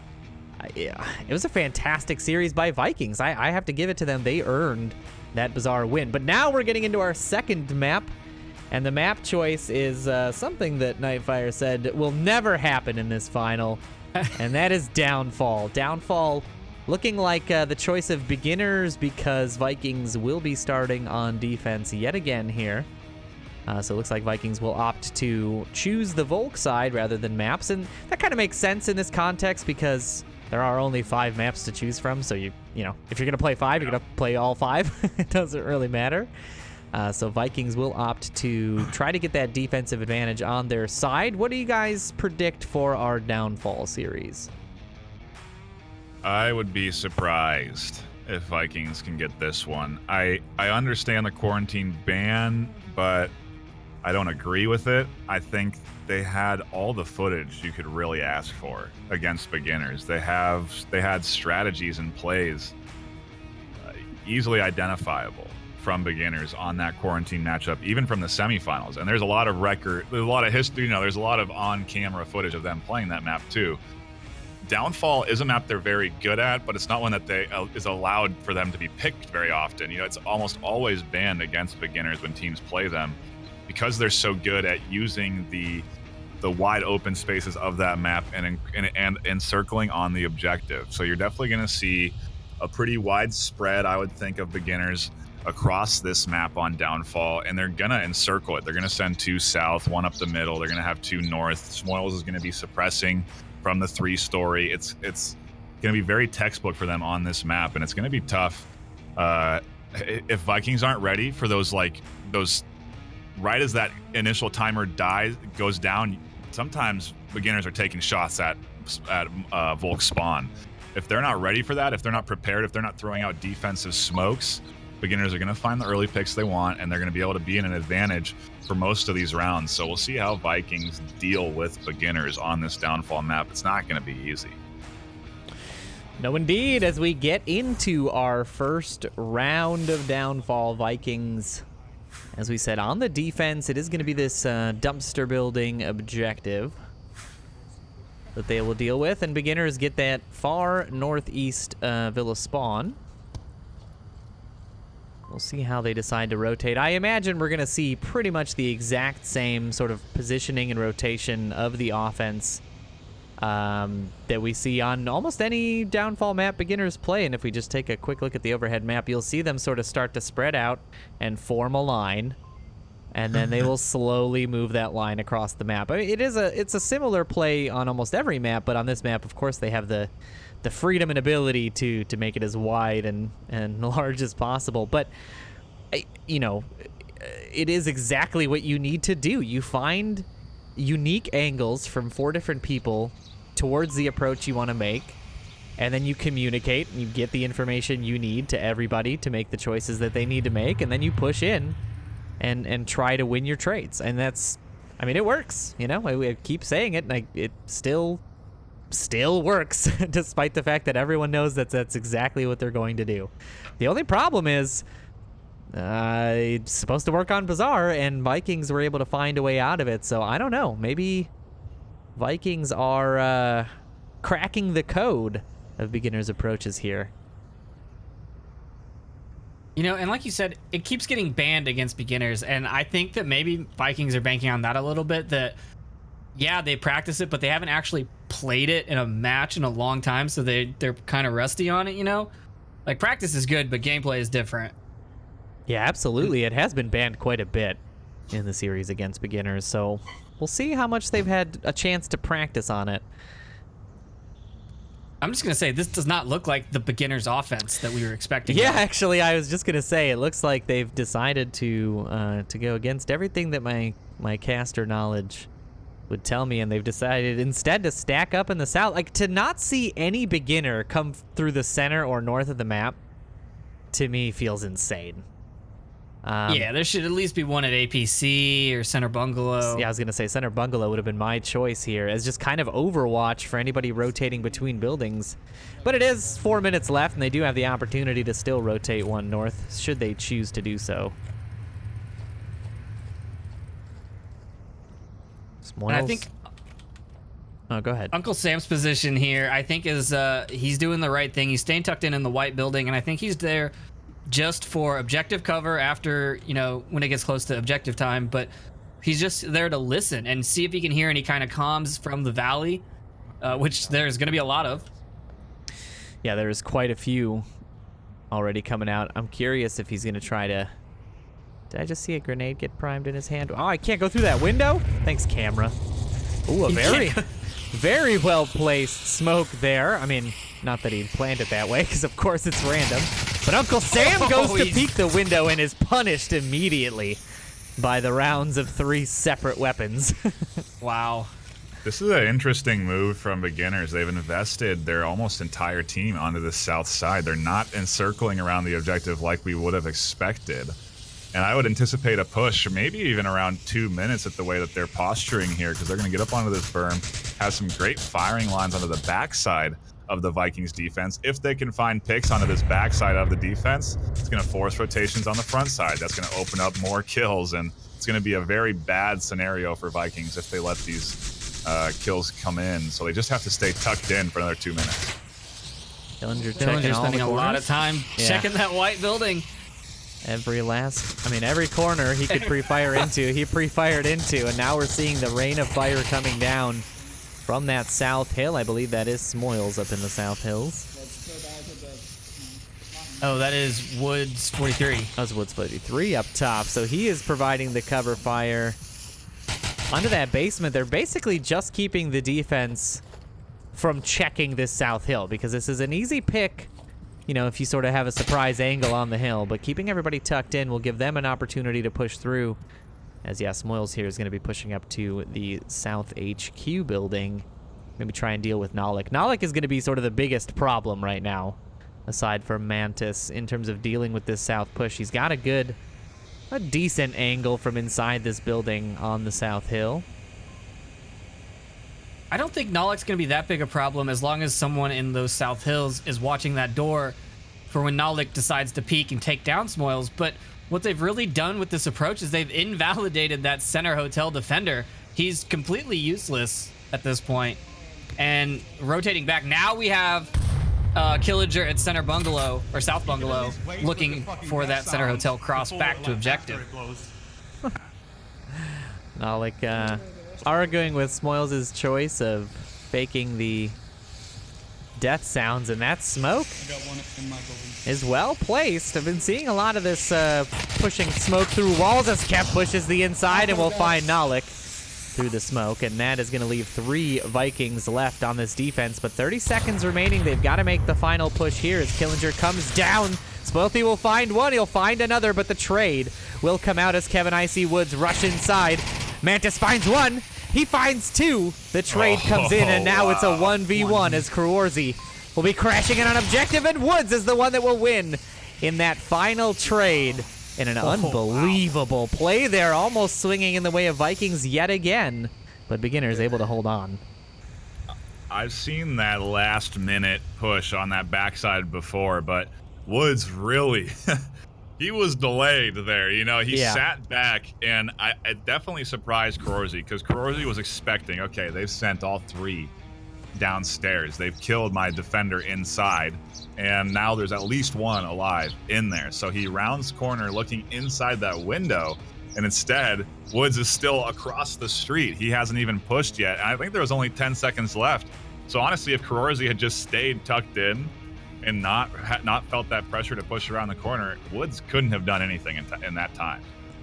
Yeah, the trade going the way of full death on both sides meant that, obviously there was no way of knowing who was left on the objective. So it is a check you have to make because you just don't know if somebody's already on the inside corner. But yeah, Woods 43, just that delay in and of itself is really what won them that round, because had he been sort of like crashing into the doorway as Karorzy wrapped, he may not have been as ready to take that shot. And whew, that was again, skin of the teeth win for beginners there. Vikings able to hold pretty strong. That position in center hotel ended up being one of the most impactful as Killinger and Smoils both went down to that position as they pushed down. So, I mean, it turned out that the thing that we thought would not be as useful was what really shut down that cap attempt. At the time when Tripp said so, it wasn't useful. They had all 4 in that ravine. But then they sent 2 to rotate around to the center. Right. And that's really where that angle really became successful. If they had all just invested on that push up over that south ravine, if they all had just charged Mantis, it would have nullified Karorzy and that central position. All right, smoke's coming out towards the center hotel.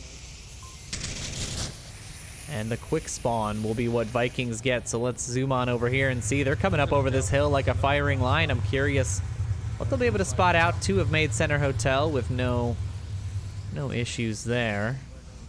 They've got 2 up in white tower to deal with as Spoilty comes charging down to this half wall. It's a good little position to take up. You might be able to catch somebody in that white tower window if you're patient enough. I'm thinking more specifically the Smoils window, or the, I guess, IC Woods window now. But I can't expect anybody. I wonder if he saw that tablet come out on the window. Spoilty just patiently waiting. Mantis here with him for backup. If we take a look at the overhead map, the defense is interesting, right? There's no one in the objective building. They're banking on these satellite, defensive positions to work well enough where they don't actually have to have anyone in the building. It's an interesting choice. And if either of those go down, their defense is in trouble. It's going to you have to rotate out of these spots where you're away from objective. If they manage to get the middle hotel on the north side here, it's going to be really hard for these White House defenders to even come out and rotate towards objective. You have Spoilty watching that wide open crossing. That's just not going to be easy. So the right approach for Vikings is going to be to secure themselves that north rotation and grab that central 3-story. But that's going to be a tough task in and of itself as well. And man, look at that angle Woods is speaking. I see Woods is watching through like the smallest crack in the weirdest possible area. Like it's not even a window you're supposed to be able to look through by design, and he's found a way to look through it. Interesting. I just wanted to. Yeah, you can't fly through those windows apparently. But yeah, the Vikings Vikings are getting set up here in the north as well as Uncle Sam. And interesting to see. You take a look at his gun. He's got that under barrel grenade launcher as well, which is allowed on Quarantine and Downfall both. I'm curious how this will get used. Now I kind of want to follow him around.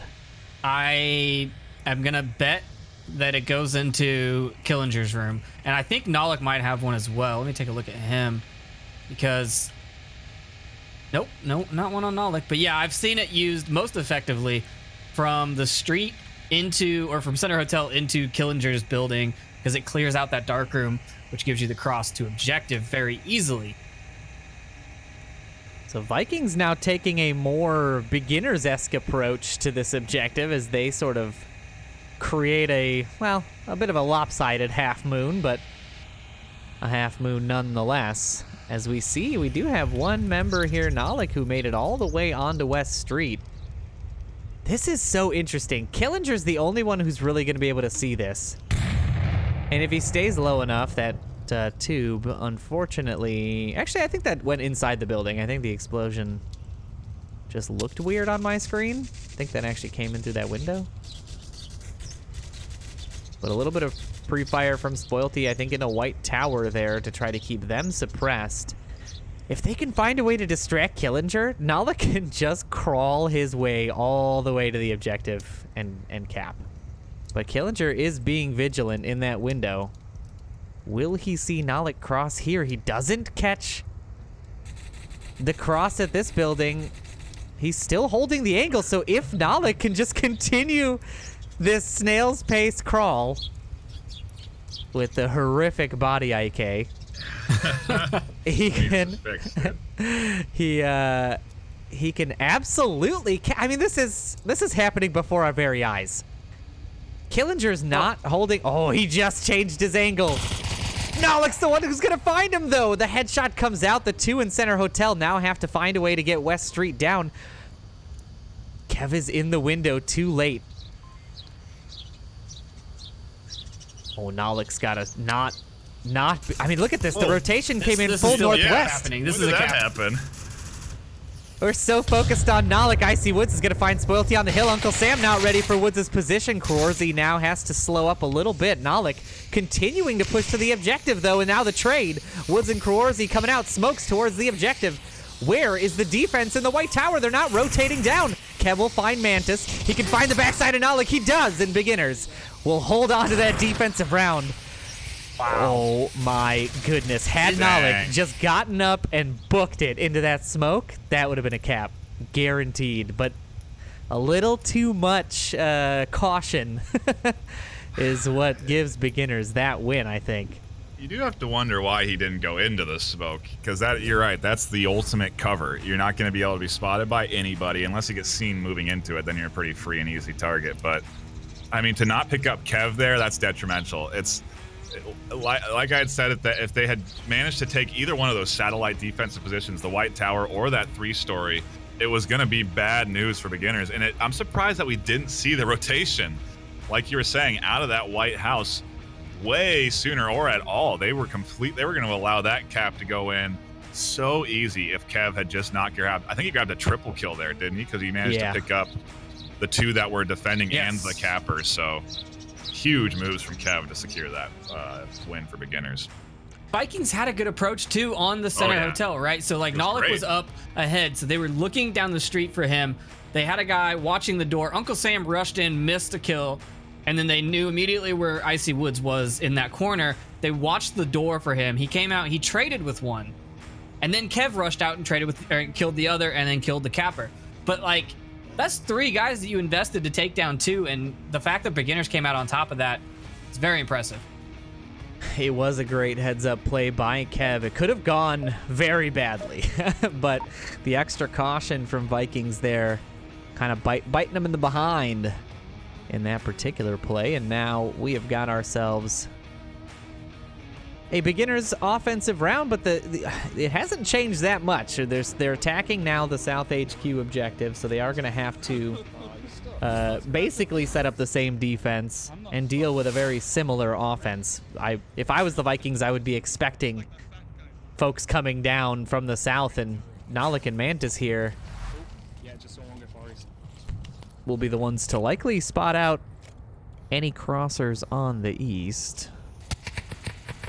And the pre-fire going to come out for Beginners, give that spawn away early. They're not worried about. This is going to force Mantis down the hill. I wonder if he's going to go further east or if he's just going to leave Nalik here. Yeah, it looks like he's just going to leave Nalik here to his own devices in the east as a little bit more pre-fire from the Beginners coming down.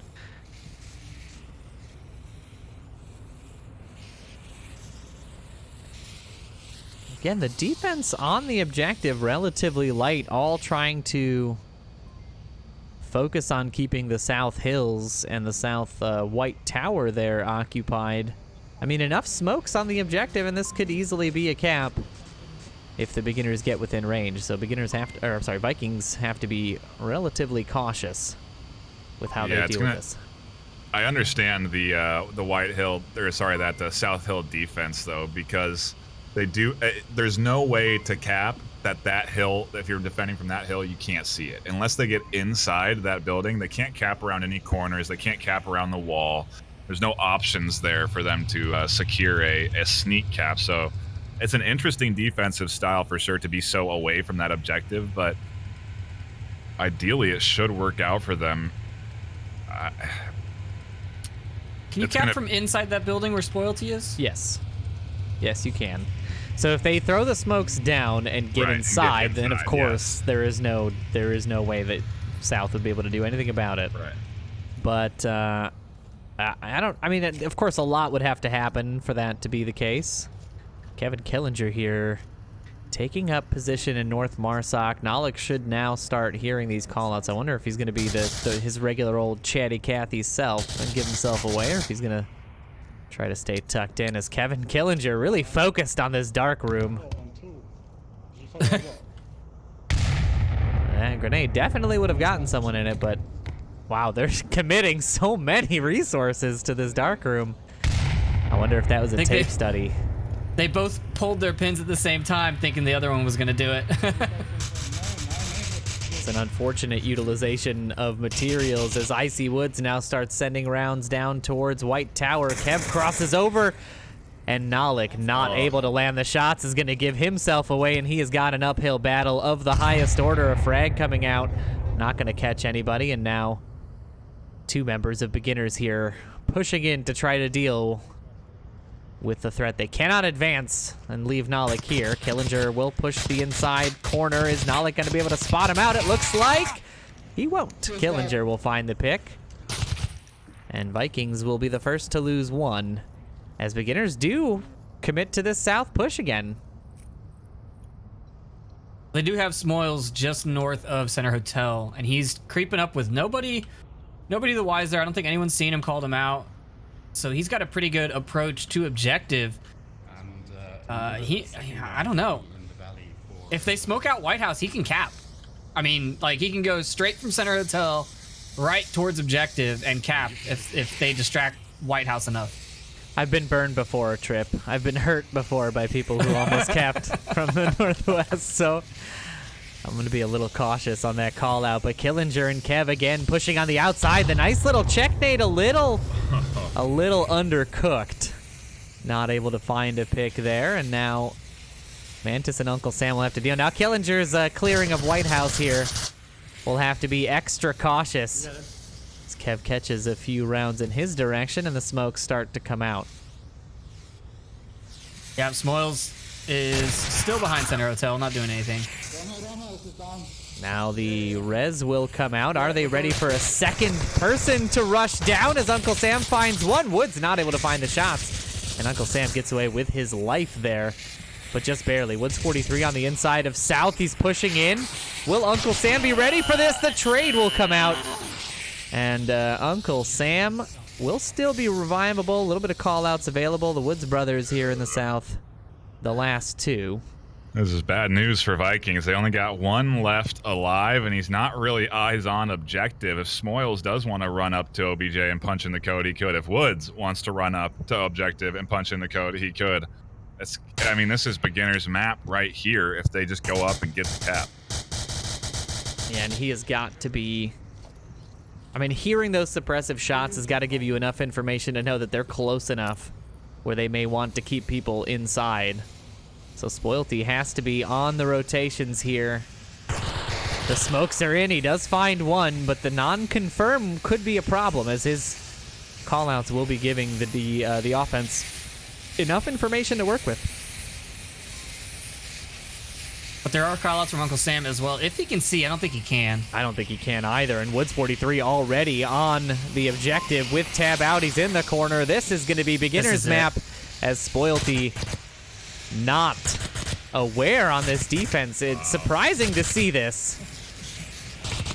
Yeah, it is just absolute tunnel vision. Yeah, tunnel vision in a high pressure situation. You know, a lot's on his mind. He's probably overthinking the situation. Forgot to check tablet and verify where his teammates were and who was alive. And ultimately, when it comes down to just him being left, he's unaware of that full team push into that objective room. And Beginners answer back in kind on a map that I would have expected to go to beginners 4-0. Now we get into the meat and potatoes of the series, right? We've had Bazaar go to Vikings. We've had beginners take Downfall. Now we get down to the nitty gritty on these maps: Cargo, Suburbia, Subway, Cargo, Subway. What else? Tanker. Tanker. Yes, that's what I was looking for. And this is where things are going to be interesting. This is where I expect Vikings to be able to innovate again and maybe catch beginners off guard. Just based off of how they played on Bazaar, my initial opinion, obviously, of beginners going 3-0 is wrong. And I'm almost now leaning into Vikings taking the series 3-1 if they can secure these next few maps. I because it is all smaller maps, there is definitely a good opportunity for Vikings to cause a little bit of confusion early on, use some of that aggression that they're definitely good with, and try to keep beginners on the back foot, because right now beginners have gathered the momentum. They have come through Downfall unscathed. They have secured 2 rounds that they basically had no business securing, then getting that cap on a Vikings flub. So, I mean, they are gathering the momentum they need, but they're still not in stride. You know what I mean? These are not the beginners that I would expect to see at finals. They are still a little bit, I don't know, they're missing something. Trouble. Yeah, they're missing something. Having trouble finalizing their rounds. They're having trouble with their last-minute pushes. Vikings' defensive style is something that is making it tough for beginners to get up to that objective in time. And I think that's something that they've practiced, right? Their defensive positions seem to me to be placed to where they are intended to slow and force beginners to not be able to push up fast into positions they normally would feel comfortable pushing into. Just like Nalik taking that position up on the hilltop last round, it was a smart choice. It delayed the beginner's push, and if those defensive positions are more successful, that's when beginners really struggle because their timing gets thrown off. And so I think Vikings have found a strategy here that may actually work against the beginner's offense. It's just a matter of really applying it, staying diligent to it, and then winning the trades, right? They're getting very close in most of these rounds, but they just can't seem to find that double kill that they're looking for when they have the right angle. You know, he didn't get the double kill from the White House down into the South Ravine, and it's just a few little things that aren't falling into the way of Vikings. But beginners, again, capitalizing on these mistakes, capitalizing on the little things that aren't working out for Vikings. It's a great back and forth we're in right now. Yeah, and we're going to be seeing a good bit of back and forth here because map 3 has been chosen, and it is Tanker that we will be going to. Again, Vikings will be on the defense here. It looks like that will likely be for the rest of the series. I would imagine they will be going with the defensive advantage picks.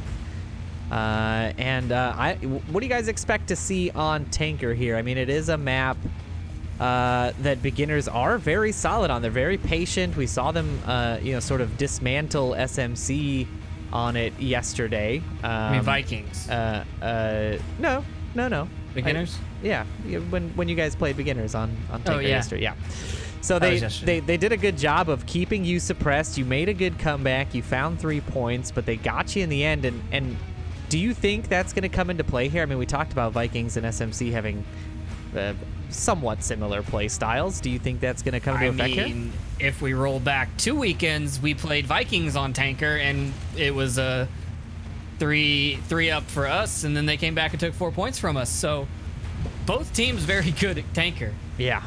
So that's what I'm asking is, like, is this going to be, a 3-0 to a 3-3 to a 4-3 scenario again? I mean, we're expecting that, or is there any sort of clear winner here? I personally think it's going to be like a coin flip between these two teams. I am going to give it to Vikings by at least 2 points.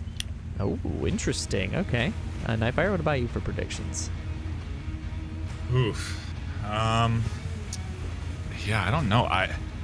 I want to say Vikings are going to come out on this map, but I don't know what that score line's going to look like. I almost want to say we're probably going to start to see our first real back and forth on this map, where we'll have Volk for Volk or Marsoc for Marsoc. I couldn't tell you which one it's going to be, but I wouldn't be surprised to see back and forth on this Tanker map.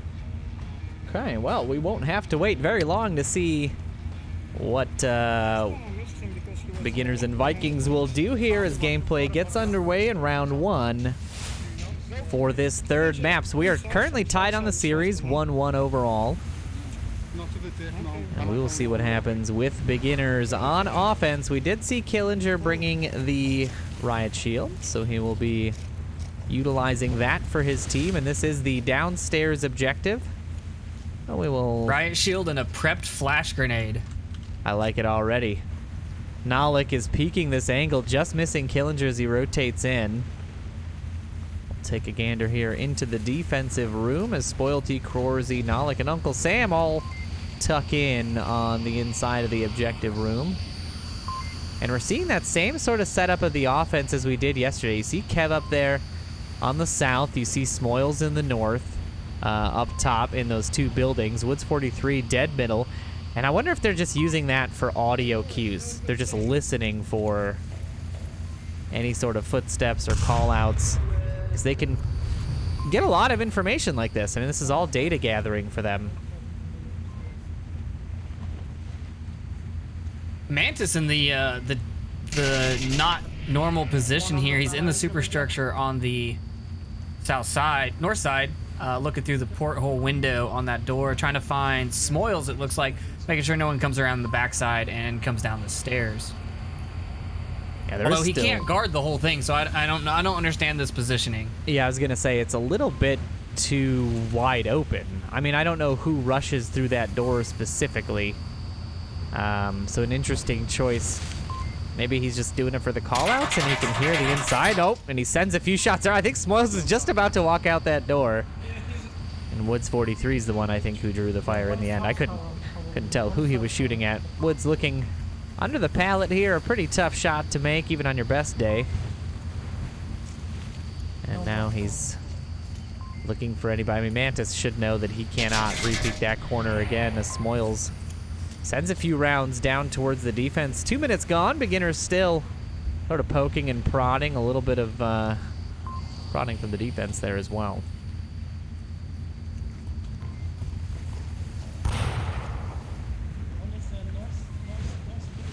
This upstairs, Killinger was tired of holding his grenade and had to let it go to get a call in.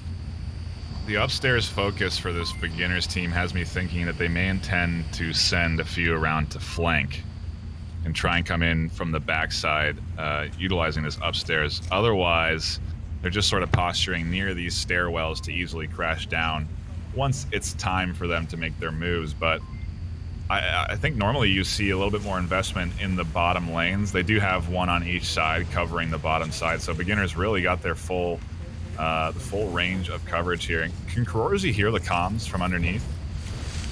I don't remember which of the two you can hear. I believe you cannot hear comms, but you can hear footsteps. Is that right? I mean, Trip, you just played on it. What's the... I think you can hear both. Oh, you can hear both. I could have sworn there was one you cannot hear. Or at I least... could definitely hear footsteps from Kev above me, so... Okay. Ooh, and Smoils almost catching rounds from his own team. That's me. As Woods 43 almost sets beginners behind here in round one. Definitely not the start they would be looking for.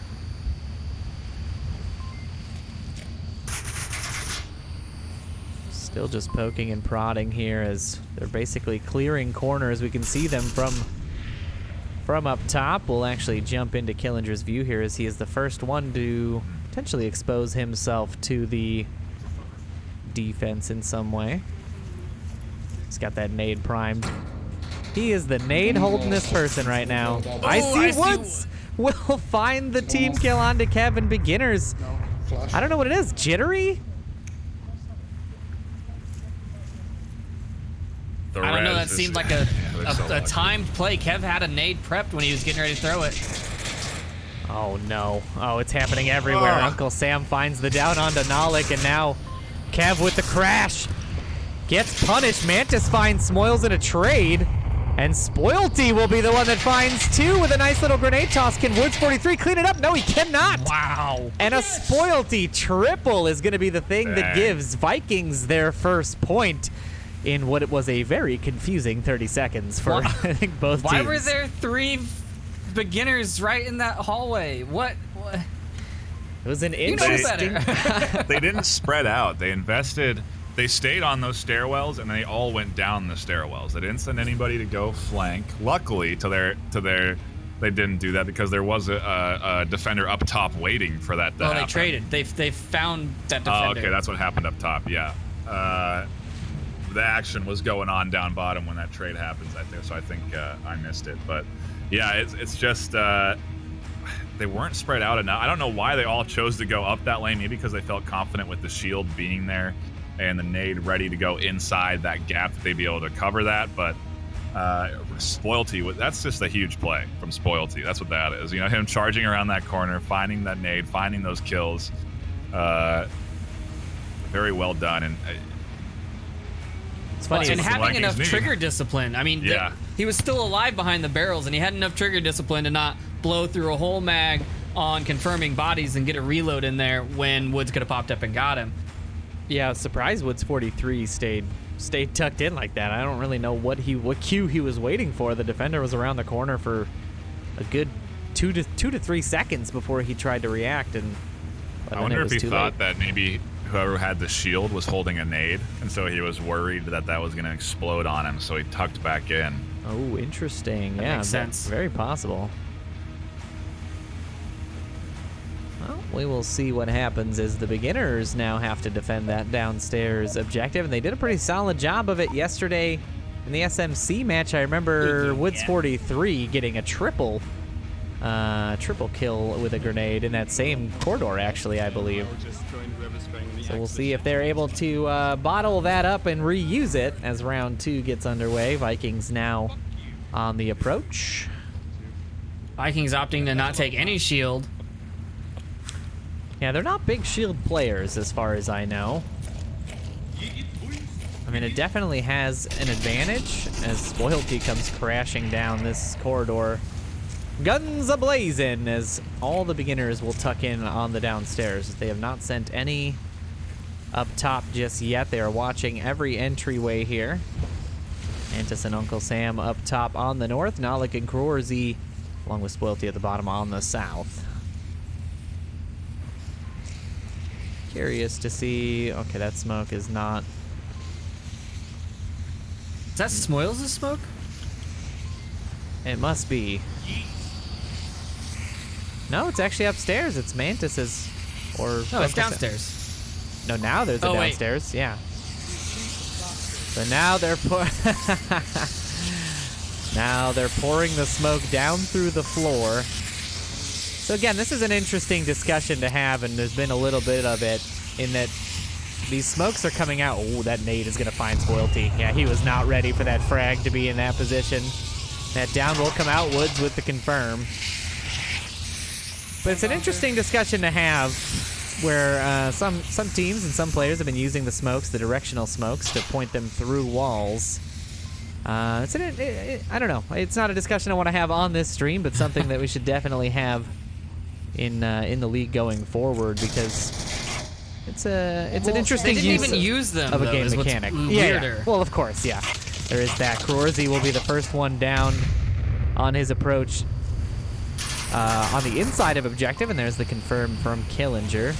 That is going to leave 3 Vikings left on their offense here. Oh, I lost track of where the others are. Mantis will be here. He's got a little bit of equipment, and he can... Yeah, there you go. He doesn't want to grab him that close to the enemy, so Smoils downing himself with a C4. Well, sometimes you're a little danger close, and things happen. Yeah, he is expecting somebody to push in here. Or maybe did he misgrab his chest? I think he probably just didn't know where it was. If this res comes out, oh man. Boy, Killinger tucked in on the inside. Not ready for it. There we go. Nalik pushes through. It is now a 3v3. Things are evened up a little bit. Bad nade. Oh, careful. That was so close. I see Woods coming in from the backside, catches a nade from Mantis. Very nice. A very luckily timed nade there, as Kev will now have to be the one to deal. As Mantis is rotating around. The objective is the only thing saving him. Mantis with the confirm. Kev and Woods 43 sending shots coming there. out between Uncle Sam and Yeah, they are struggling here. The backside, Woods 43 just managing to dodge Nalik. The smoke coming out on the objective, and it's chaos here as Woods 43 now has to split his time along with Kev to watching the south and the north, and Mantis finds Kev on the inside. The smoke was in, but not good enough as Woods 43 stops the cap attempt. Nalik catches Woods 43 on the cross, and it's a 1v2. He cannot hold it, and Nalik will be the one that finds Vikings that second point in a fantastic push into the objective. This is chaos. Yeah, Vikings doing a very nice job of attacking that objective. I don't like the smokes coming through the wall, but they weren't utilized, so nothing really coming out of there. And actually that smoke placed at the end was pretty nice. I think it really confused Killinger, who was down there trying to defend. It threw a kind of a wrench in his sight visuals over that top of the crate. And I mean, wow, what a nice coordinated play from Vikings. They got really lucky there. To be honest, there was a firefight between themselves for like a good 10 seconds where they were just shooting at each other in the lanes. They finally identify that they're friendlies and then begin their push again. But I mean, it could have. Smoils downed himself. Yeah. Which forced Killinger to do a silly res, and then he got stuck in the floor. I don't know what it was, but he was not paying attention to anybody coming around. Those two were picked up easily. And then the refrag that was about to come in was caught by what I'm going to guess is a very lucky nade that nobody would have ever been able to throw on purpose as he threw it into that objective room and got the down on Woods. I mean, that was as lucky as it gets. Like, Vikings are catching quite a few breaks when it comes to some of these wins, but they are overall, you know, still winning their trades. They're still getting in where they need to get in. I just don't think that was how that play looks on paper, you know? I don't think that grenade was lucky. I think he was trying to clear out anyone in those two back corners. Well, I'm saying the timing of it was Yes, lucky. It wasn't, absolutely. yeah. The positioning, of course, was correct, but the timing of it was just, okay, time to throw it, and then he just happened to rotate out. I mean, I feel like we're seeing the pressure probably of these rounds come in onto beginners right now. This is the finals. This is when your entire season is on the line. This is to decide if you are the best team in the VR Master League, and that's a very prestigious honor that a lot of these teams hold very highly in their minds. And I know beginners are 100% one of those teams that respects and really wants this #1 spot. They want to maintain it. They want to create a legacy up for their team, if you will. And Vikings are they're not playing into the pressure. They're playing smooth. They're playing loose. They're singing in the starter rounds. It's just it's interesting to see how they're maintaining a calm mentality and still able to grab these high octane rounds, these really intense moments. They're able to lock it up and find the kills and get themselves wins.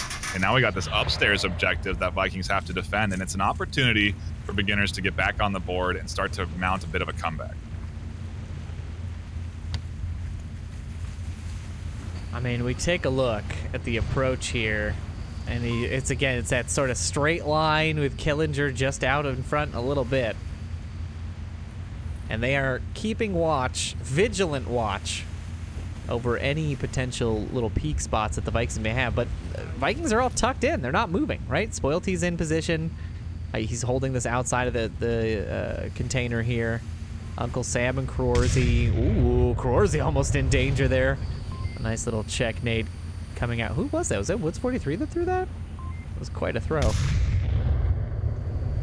Couple little check nades coming out from the beginners. But yeah, Vikings really just holding their positions, and I like Uncle Sam's spot here. It would be a tough one for anybody coming dead onto the objective to spot out quickly. It's just asking for a grenade, though. Oh, it is. It absolutely is. But so far, the grenade's not on point for beginners.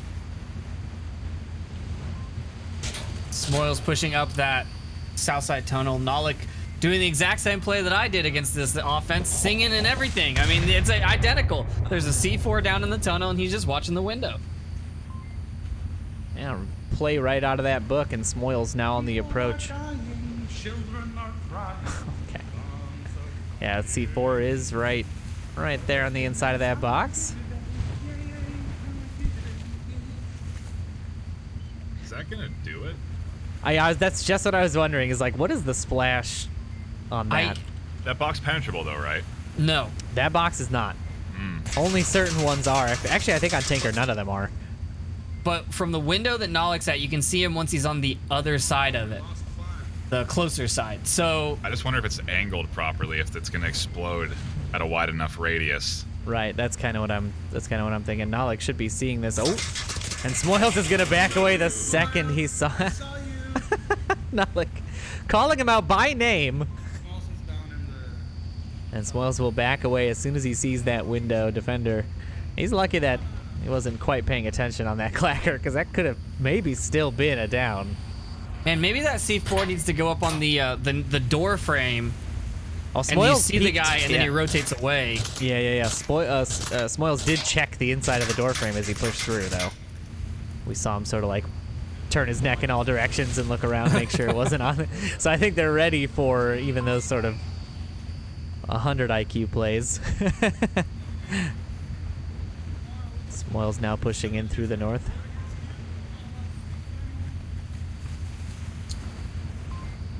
And we're down 4 minutes into the round. Still no downs. Not really a lot of gunfire either. Yeah, the beginner's line is a little different too. It's not quite. Everybody isn't looking forward. You know, they're bunched up in that north side, now in the center as well. Here come the smokes with 2 minutes left, and they're going to send Smoils underground. He's going to try and come up the stairs while they push in from the front. So they're going to try and do a little bit of a pinch, as they always do, onto this objective. And some counter nades coming in. I mean, all kinds of nades are coming in. Krorzy's going to be the first one to find the pick in the middle, but he's going to not be ready for Woods 43 on the backside as he does find the pick for him. And another Woods 43 picking up 2. Spoilty with the pickup on Killinger. Now Uncle Sam has got to deal with Woods 43, but the trade will come out. Smoils on the backside does find Uncle Sam, and it's a 1v1 in the blink of an eye. Spoils, he knows exactly where he is. Or at least he should. I mean, if he just waits for these smokes to dissipate, he's got the advantage. Not that he should have waited for them, because at any moment there could be somebody camping, but he's not in a very good defensive position. But in this situation, if he thinks he has accurate count, he may have the advantage here. Spoilty looking, trying to see. I don't think he'll hear anything. Well, this is looking for him now. 50 seconds. He's not going to catch him in the timing. Oh my gosh. Oh, he might catch the back of Smoils. He does. 3-0 for Vikings as Smoils goes down. Spoilty on the good. He is having a bit of a heart attack there. Spoilty on the patient play, able to get them that round. And Vikings are poised to take a second map here. What? Wow. I mean, just wow. Fantastic play. Yeah. Yeah. Is this how we broke? Sorry, go ahead. No, I was gonna say, is this how we broke the sleepy caster bot? Did we get him fixed yet? Because my God, there's so much stress. I'm not even playing. Yeah, this is a very tense series. I wouldn't mind seeing some lasers out of this next round, just to identify these early angles that some of these teams are going to take out, because I'm very curious what we see with these early positionings on this next round, because a beginner is probably going to break something unique out here. It wouldn't surprise me if they maybe get a little aggressive on the defense, because right now they're on the back foot. They need this next round, and to allow Vikings to push up and secure an early position is not going to be ideal. And I do believe if this is we're going to go back to that same objective, right? So that this is going to be an opportunity for beginners to stand up on that second level and find very, very early shots. Trip, you know about this because you did it. You counted it down for your team to shoot at the enemy's spawn position. So it's something that Vikings have to be ready for. Yeah, you can definitely see they spawn in that superstructure, and if they don't leave, or even if they do leave, there's some pretty good lines. But then again, that line goes both ways. And if I was gonna bet on who could pre-fire better, I would kind of give it to beginners. And we'll see who wins the pre-fire battle, because round 4, potentially the last round of this third map, if Vikings can find themselves an offensive win here.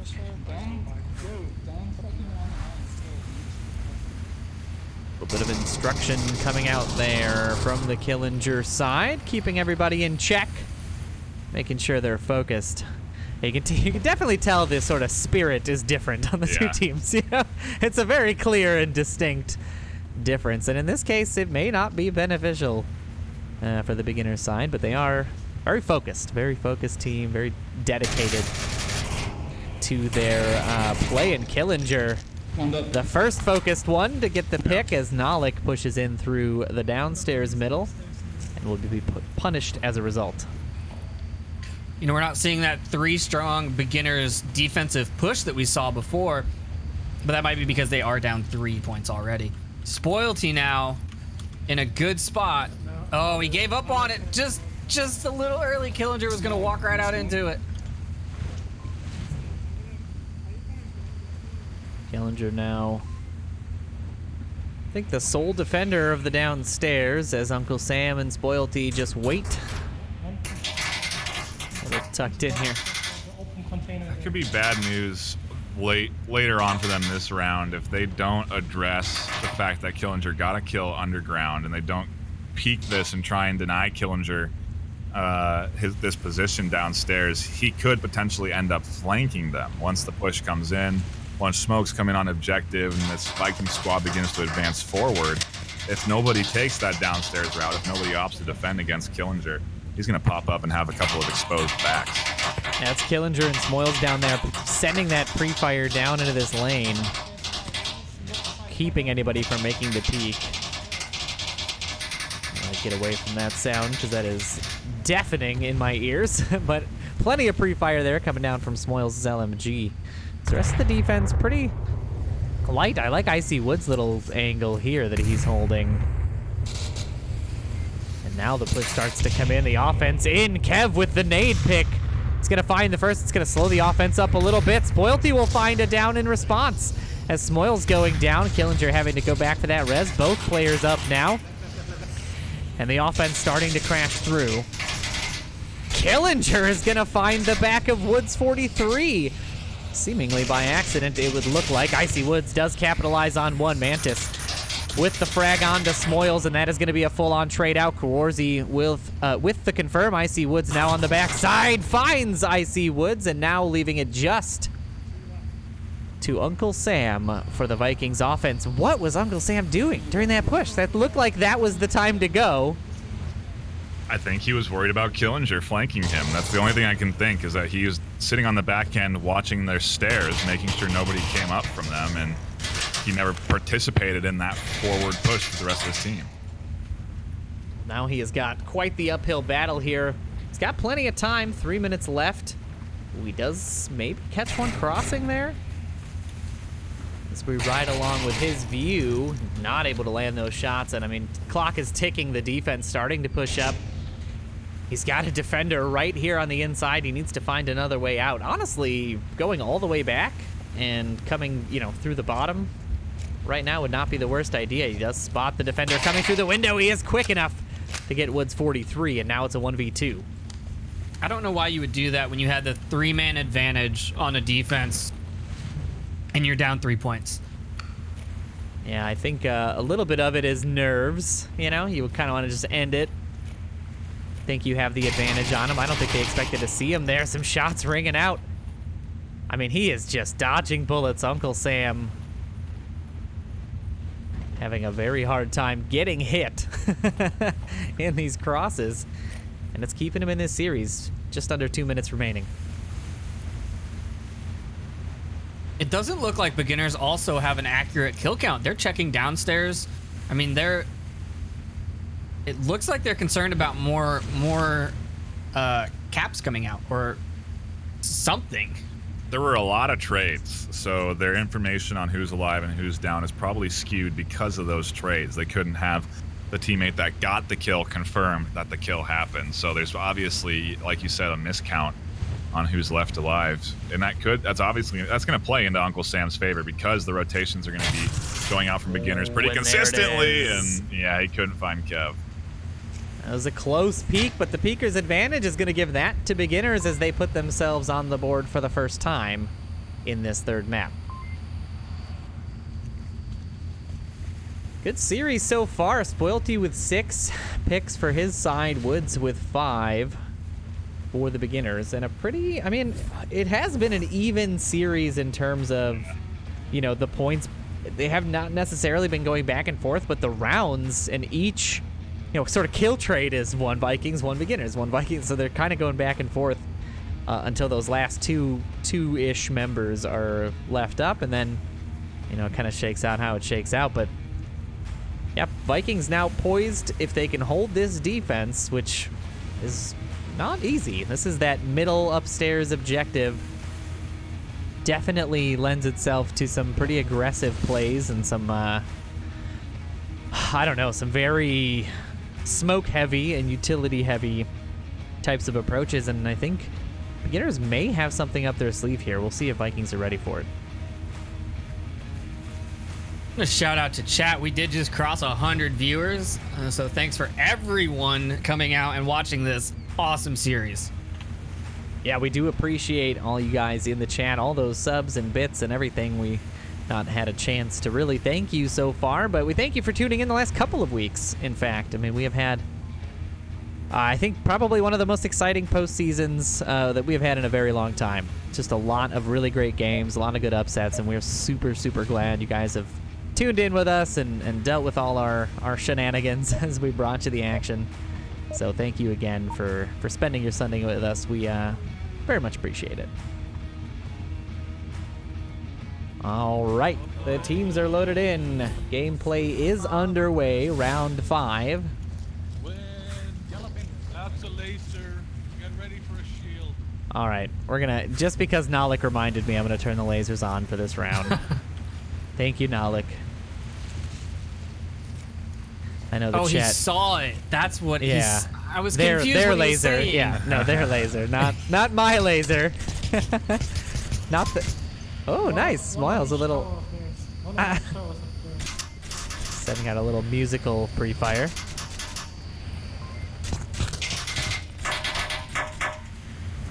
Still trying to do it, but a little offbeat, Smoils. You'll have to try again.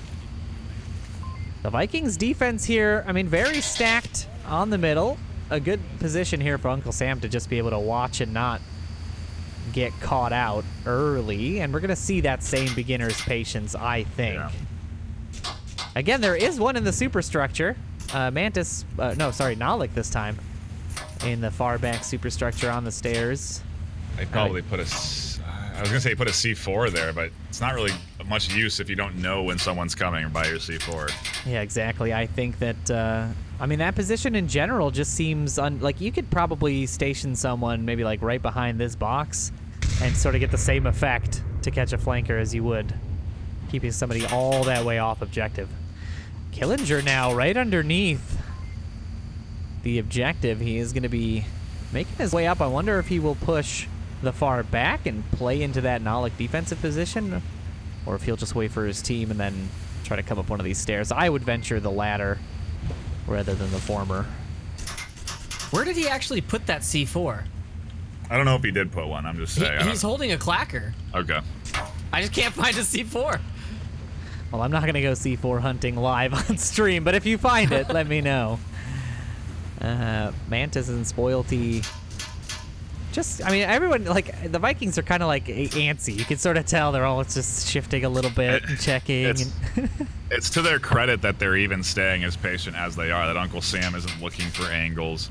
They're using the impenetrable windows right now for all of their recon. So Korzi's looking through his, Spoilty's looking through his, and then you also have Mantis looking through the porthole through that, or sorry, Uncle Sam looking through the porthole through that doorway. So they're not exposing any of their themselves to early picks. They know that beginners probably have two positioned up on that elevated level that are looking out here for these kills, and they're just not going to expose themselves. And that is what has been making this Vikings defense work against beginners. It's patience, because the beginner's attack style is very patient. And so if you answer in kind, it just makes it a bit more of a dice roll for beginners when they push, because they have to go up against an entire team instead of a weakened one. Yeah, they also... I'd like to point out... Sorry, go ahead. Oh, I'd like to point out that I found it, and if I was an attacker, I would have been dead, because I would never have looked on the ceiling where it's at. A little bit more pre-fire coming in as beginners start to close in a little bit. Yeah, and I think the biggest part of it is if they stay tucked and if they don't give themselves away early, it is, again, you're erasing parts of that mental image of where the defense is. You know, you don't know where things are. You have a bunch of question marks where you'd normally have a potential defender. So I think that is definitely playing into the hands of Vikings by staying patient and staying diligent with their angles that they hold. 43 and Killinger down below, just pushing through. We'll see if they decide to opt for the middle push or if they're going to go on the back side of the stairs here. Yeah, it looks like they will indeed split off and go to their respective buildings. So Mantis, Spoilty, Uncle Sam, and Cruorzy will have a couple of underground visitors here in a moment. Oh, and a nice little nade there. Not quite far enough, but could have been dangerous for Uncle Sam.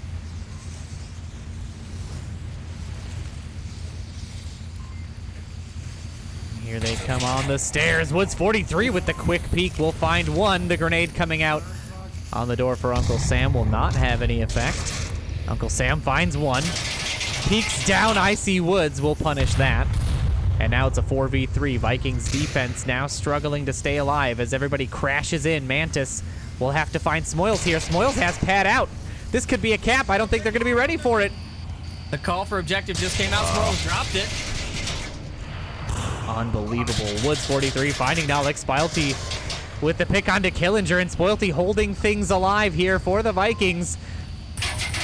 Woods 43 is going to find that pick. It's a 2v1. Mantis, the last one left. Crashes in, finds Smoils, finds the trade on Woods 43. Vikings will take that third map. Oh, wow. What? Oh, Smoils man. had it. Yeah, so many questions in my head. You know what I mean? Smoils was there, safe on that crate for... He was there. Oh, he would have had it. Yeah. Nobody checked that the entire time that firefight happened. Nobody was even in that vicinity of where he was crouched, kept punching in that code. And to see...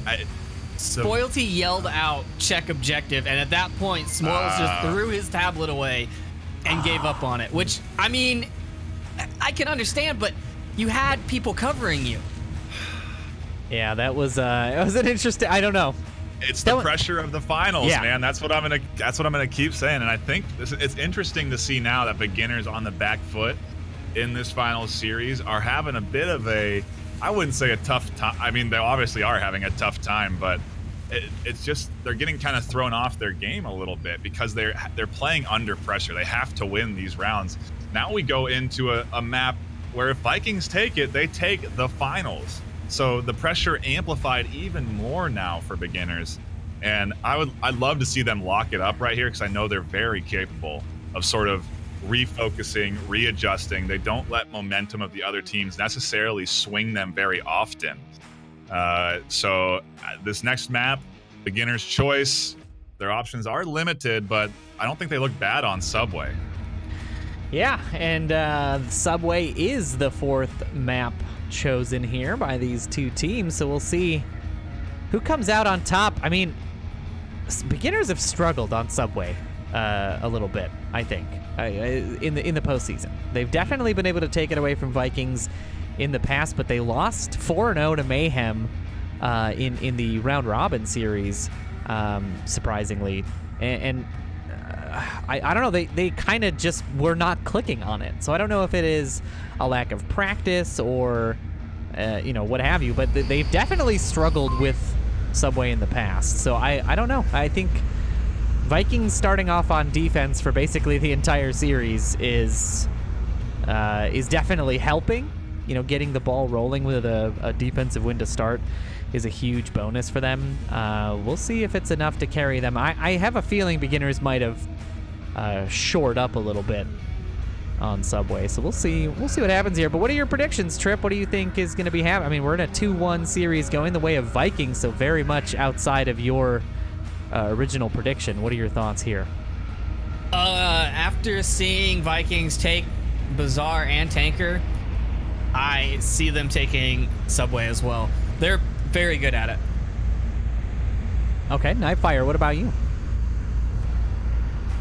I I wasn't privileged enough to watch the group stage very thoroughly during DreamHack, but it's interesting to hear that. And with that information in my noggin now, yeah, I'm certainly leaning on the Vikings using this momentum. They certainly seem to be very jovial about winning rounds, and if you can apply that sort of confidence into your next round, into this subway map, it's gonna be something that's gonna be hard for beginners to compete with. Yeah, I do agree that they have been brisk pretty much this entire time. They have been very sort of fluid and relaxed. They have not let the pressure get to them as much as it seems like beginners may have. So I think if they come into Subway and just, play to play, unless beginners have done a good fair amount of homework since the round robins on Subway and come up with some new strategies, I tend to agree that Vikings could very well take the series and the map here all at once. I believe, I'm going to double check here and see if the teams are... Yeah, they are opting for a short 5-minute break. So what we will do is actually take a short break ourselves. We'll throw you guys to the intermission before the start of round 4. But don't go anywhere. We may be back before the timer even runs out. So stick around. We'll be back with more Grand Finals action for you in just a few moments.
Ladies and gentlemen, we are back.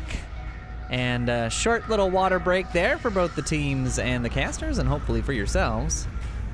As we are going to be getting into our 4th round here, which is Subway. The map has been chosen. We've talked a little bit about it, and now we will give the teams the go-ahead, and we're just going to try to make sure you guys aren't waiting around too long for this great action we've been seeing so far. So, yeah, I mean, we were just talking about this off air, and, the series is not what we expected it to be. I think all predictions so far have been, not all of them have come to fruition yet, but a lot of them have been wildly incorrect. The series going the way of beginners with Vikings only getting 1 map is already out the door. The series coming down to 3-4 on every map was also wildly incorrect as Vikings. I mean, the score lines have been not close, but the rounds, not only have they been close, but they have actually been almost always a disadvantaged team winning over the advantaged team in the end, right? They had a downed count, or people on the objective ready to cap, or, something was happening where a team was at a severe disadvantage and the other would just correct, would right itself at the exact time. And we've sort of seen it flip-flop between maps. Bazaar, it was going the way of Vikings.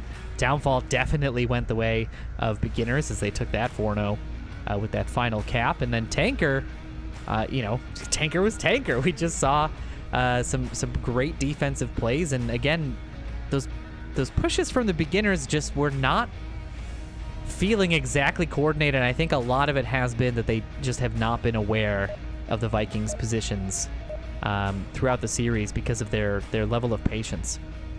But without further ado, and with further shooting, we're going to see beginners and Vikings here taking on round 1 of Subway. Beginners on the offense yet again.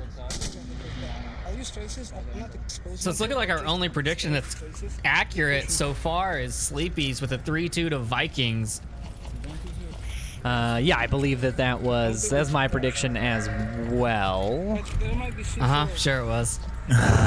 Somebody go to the confident. tapes. Somebody go to the tape. I said 5 maps, and I said it'd go the way of Vikings. So suck on that one, my good friends. Okay. Smoils and Icy Woods pushing through the catwalk already. And I mean, we're seeing a lot of just pre-fire here as they push these corners. Smoils has to be careful if Icy Woods decides to push this angle. I think that's what he was talking about when he started. Smoils was telling Icy Woods, hey, I'm running tracers, so you can see where my bullets are. Just don't run into them. I think that was exactly what that play was for. But a good little suppression here is Icy Woods and Smoils both bringing the PKM machine gun. That's the 249. Is that the 249? It is the 249. We're on Marsoc. You're right. PKM Do you even is play, bro? I have not, no. Very obviously I have not played in quite some time.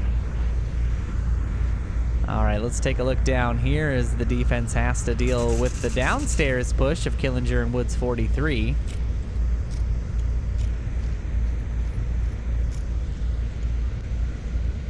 Nalik gonna give up the angle a little bit early, so they're gonna have an easier time making the push through. What's Nalik doing?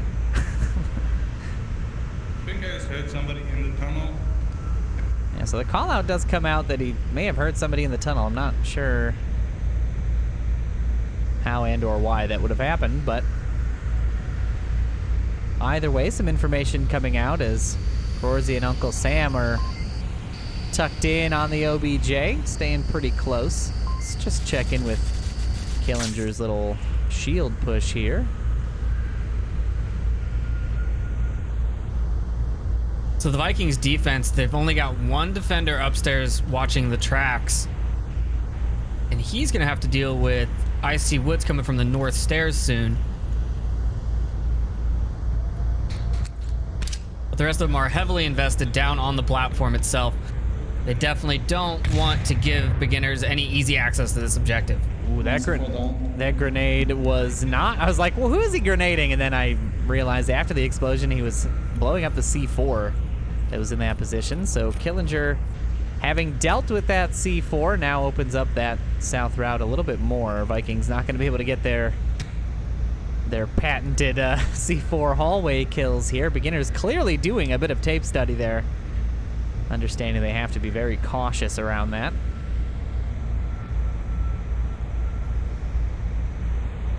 Icy Woods, the only one off, off formation.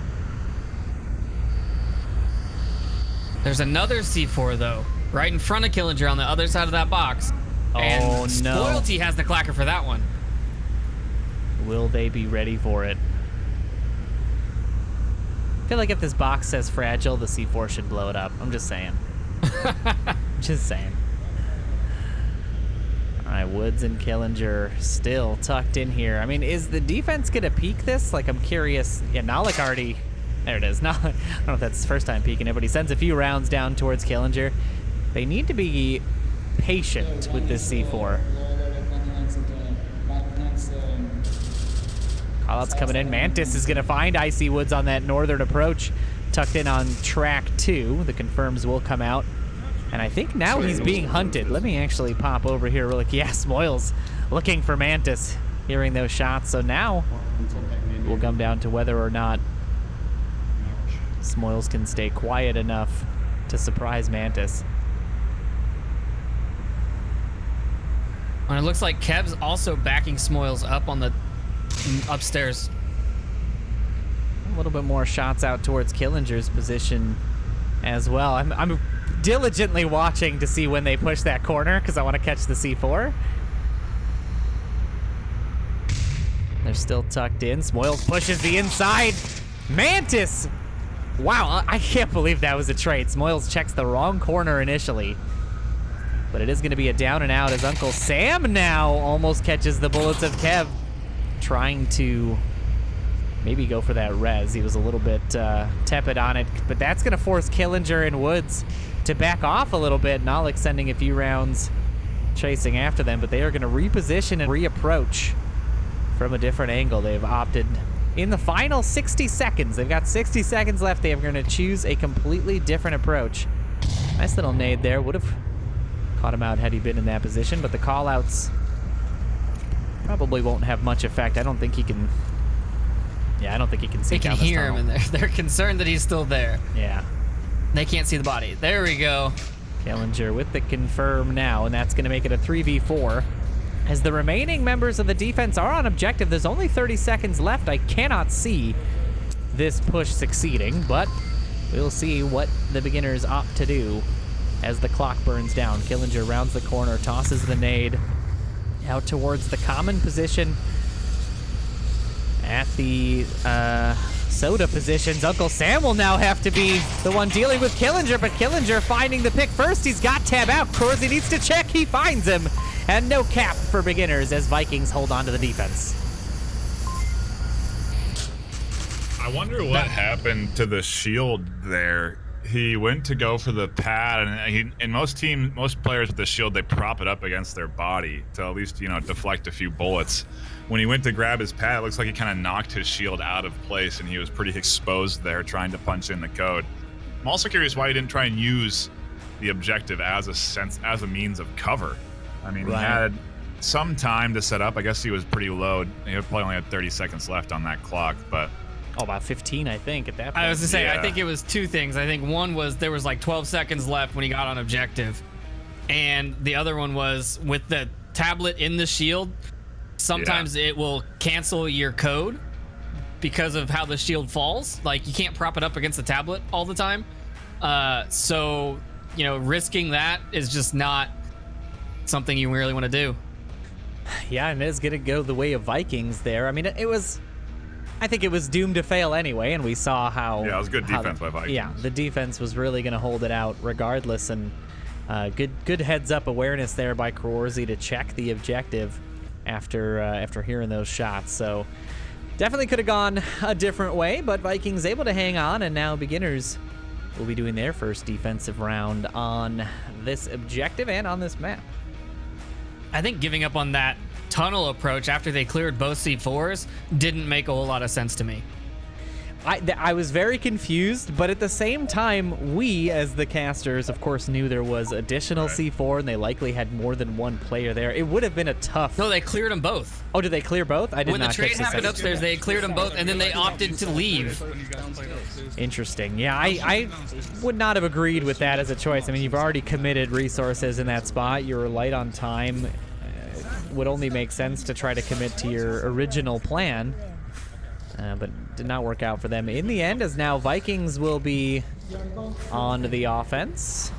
Well, This downstairs objective is hard to attack. To be fair, it's a tough it one is to very. really, even with the new entry points, all you really need is a well-placed C4 to be a effective deterrent to push out from that doorway, and it's just really hard to push down, and you need a lot of smokes. So I'm just curious to see if Vikings will break that out here on their offensive round. see Woods here tucked into a nice little angle, watching towards that track 2 push. He's gonna give up on it. Maybe a little too early. Oh, he's just kind of checking different angles on it. So he may catch a couple out. At least 2 dogs. Kev's making the call outs based on sound. Killinger watching that catwalk approach. I mean, the defense is pretty solid so far. We'll see Uncle Sam still making his way through the catwalk. We'll have to deal with Killinger when he comes down. And here's the real heat of the meat, as Woods will have to find a way to deal with Spoilty and Krorzy there. Checking for C4. Not likely to find any of the beginners. Not a big C4 loving squad, really, aside from Smoils. So this is the angle that they've got to be worried about. Woods 43 kind of consistently watching between tracks 3 and 4.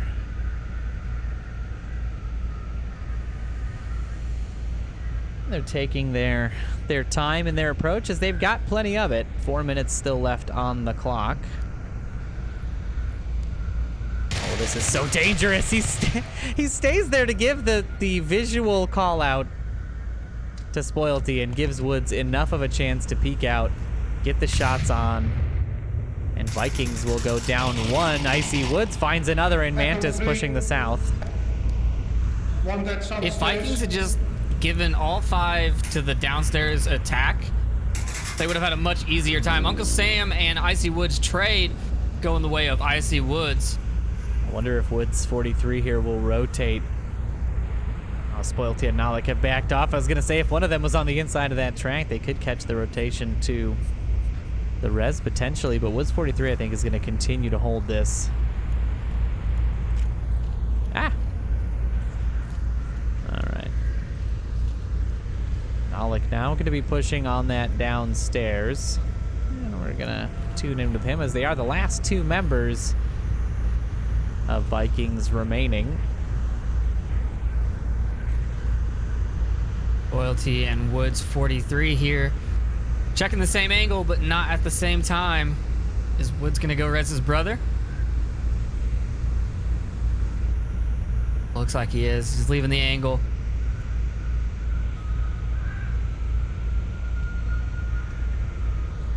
I don't think Spoilty has got a shot on him just yet. He may have seen those revives come out, though.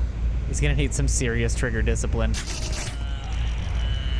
as he finds one that's just a down. Now the other Woods brother will be looking for him. The grenade comes out. It's a little too long, as the explosion of Smoils' C4 is avoided by Nalik, thankfully.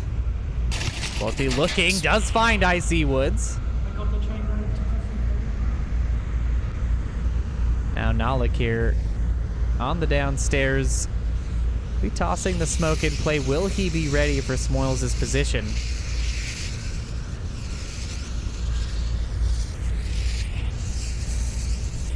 Looks doing a good job of covering the inside. I'm just surprised to see him not entirely capitalizing. He is down on the inside. Will he find Smoils? Smoils takes the shots, misses out, and Nalik with the repeat is going to even things out again. And we started this with a 2v5 and a res available, and Nalik bringing things back. He's going to peek the stairs. Spoilty's watching it. Oh, Spoilty saw him, but Killinger finds the kill. Takes him down, and now it's a 2v1 on the favor of beginners. Now it's the two members of beginners on the objective. Minute and 15 left. Can Nalik find a way? The only way. Oh, I was gonna say, I hear a smoke. Where is it at? It just pointed straight down into the tracks. Yeah. The world's worst smoke throw. Nice little middle finger there. That's good. Index. Hey, you know what? If your if your modus operandi is to put smoke through walls, sometimes you have to eat your crow when it goes into the floor. You know. I think that's only fair in this situation. So now he has to deal with two defenders left, both on OBJ, but only 30 seconds left. Watch will beep here in just a moment. And that should be the beep, and now you can see a little bit more, a little bit more go in his gusto as he starts pushing up, clears the stairs. Can he find the inside here with Kev on the wall? Killinger's coming for the flank. He does not find Kev. Not even going to be necessary as Kev will find the kill, and beginners get themselves on the board in Subway. NightFiree, what do you, I mean, my question to you for that round is that the kind of beginners sort of play style that they need to adopt to try to win this round? Like, was that what we expect from beginners, or is there something else? I don't know. It was it's interesting to see beginners reacting, and like, because they don't have to very often. You know, they're very much a calculated team. Things tend to go in line with how they want it to be timed wise, and to see them in that 2v1 and lose, you know, their teammates, that rotation from Killinger could have been detrimental. If Kev had gone down, he could have been tucked in on that wall, and then Killinger's fighting a whole other battle where he has to actually compete for position instead of having it over that whoever was, I can't remember who was the last one alive there on that round, but it might work. They have to change their offense style though, right? Because Vikings are the ones that start off on Volk for this fourth round. Yeah, and they have been so far in the series. They've, you know, opted out of choosing maps basically. But I mean, it is, I don't know. I think there's going to be some turning point here, because we are getting into, you know, the fourth round now. We're going to be in round 3 of this fourth map, and again, we're gonna see stamina come into play. Can Vikings keep this up for, you know, essentially 2 more maps? It's a lot of work to do, and we'll see if beginners can find a way to recover here. Again, they're just like a cap and a defense away from taking this map and tying the series up. You know, I don't know if stamina has as much to do with it in these finals, because for these top level teams, I mean, I know when we practice, we do 5 maps minimum on a practice. Uncle Sam finding an early pick. Oh, and the refrag there. Yeah, Spoilty's gonna find that nice little refrag on the backside of Smoils as he goes to try to get the picks, and that's gonna give Vikings a huge advantage here in the opening seconds. Rez needs to come out on Uncle Sam. Yeah, they've got to be, I mean, they've got plenty of time. There really is no offensive member anywhere nearby yet. They're still all pushing, and Kev's the only one here who's going to be peeking this.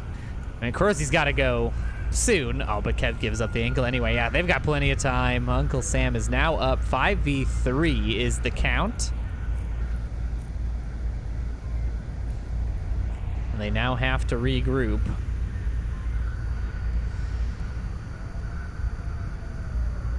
Jump over to Killinger's shield play here up the stairs. So he's going to be the one dealing a lot with this defense if he chooses to push up these stairs and try to push this angle. He's got 2 defenders there in the alleyway on the right. We'll be looking for him to cross into that pile of mangled Marsoc bodies. Are we going to see the lemming effect in a finals match? I sure hope not. I would think Killinger would be far more aware than most most players to try to do the same thing, but he is slowly getting closer. I wonder where that flash is going to go. That's the real question. It's a frag. I thought it was a flash. Oh, maybe you're right. No, it is a frag. A nice little peek, but he doesn't have his backside covered, and Spoilty had the opportunity of a lifetime there to peek that backside and catch the back of Killinger. I wonder, I mean, he could still do it. It's still there. All this time. And now he makes the Now he's gonna, is he gonna sneak in behind him is the question. Yeah, he's gonna go for the slow peek. He's gotta hurry up. There's Yeah, not a he's lot gotta of get time. a little quicker. I'm dying. I'm dying in anticipation. He's The just backside. about to, Oh, he didn't look it. No. he sees him. Oh, is he gonna take the shot? He does. There it is. Wow, And Spoilty. jeez. Oh my goodness. And the slow play from Spoilty there, just working out. Killinger opting to take. I mean, he had to take the long route around that corner anyway, for the way that shield works. But still, Spoilty just on that timing. And here we'll see another timing situation come into play as Krorzy rotates down. I wonder if Kev heard this. Uncle Sam's going to be the one on the corner, and they're just constantly peeking and re-peeking. He should be hearing these footsteps now. Kev backs off a little bit. Just up to Kevin Woods, 43, and Uncle Sam will respond in kind. The trade comes out. Now 2 members gone. I'm sorry, 1 member gone No, for 1 Vikings, member. 4 left, and just Woods 43 will tag along with him as he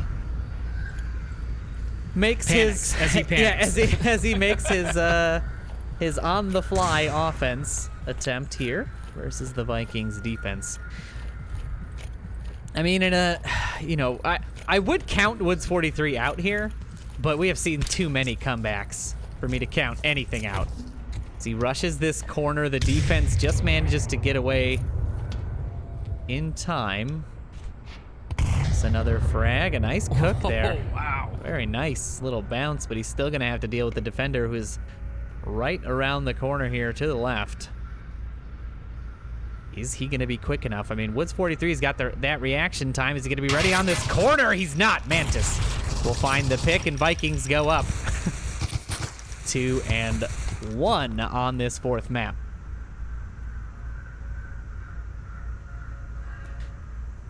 A very, I felt like that wasn't an offense for the beginners. You know, I don't know. I don't know if, I mean, that's.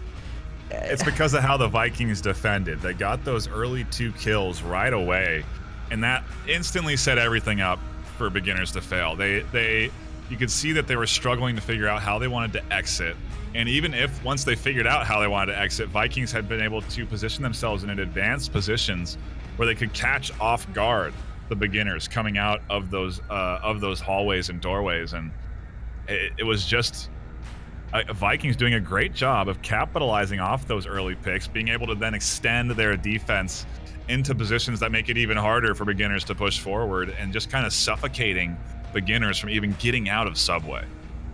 Yeah, and I really question why they sent those 2 to out of the south stairs, because you know that people can meet you at that corner. Like, as soon as you cross into that fence, if you know the timing, you know people can be there. Why not send your shield first and have him peek the south stairs and say, oh yeah, there's a guy here, let's, shoot him, and do a shooter shield combo a la G-Men, versus just having 2 guys run out to get mowed down.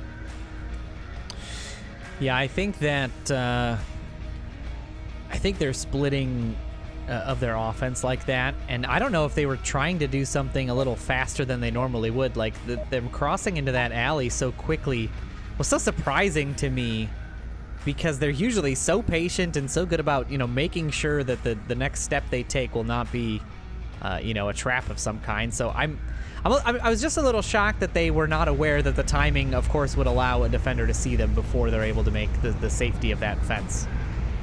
So, interesting plays overall. Thank you for that really good analysis there. And now round 4 is underway as Vikings will take the offensive push here, and they're going to opt for a pretty interesting sort of full-on split. They're taking 2 south despite spawning in the north, and Krorzy and Uncle Sam will be taking this catwalk approach.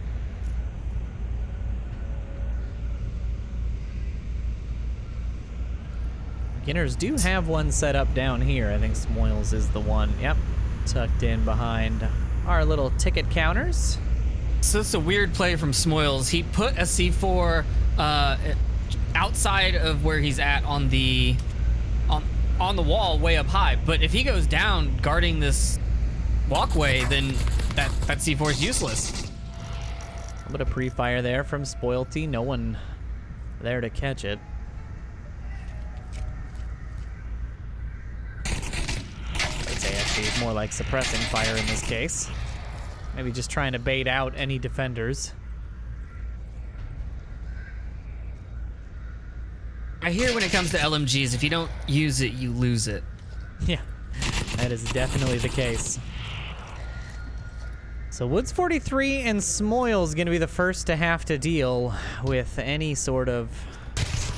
Oh, and I get there just in time, and of course my camera loses its mind, but Smoils loses his mind as it is shot out of his head by one of the Vikings.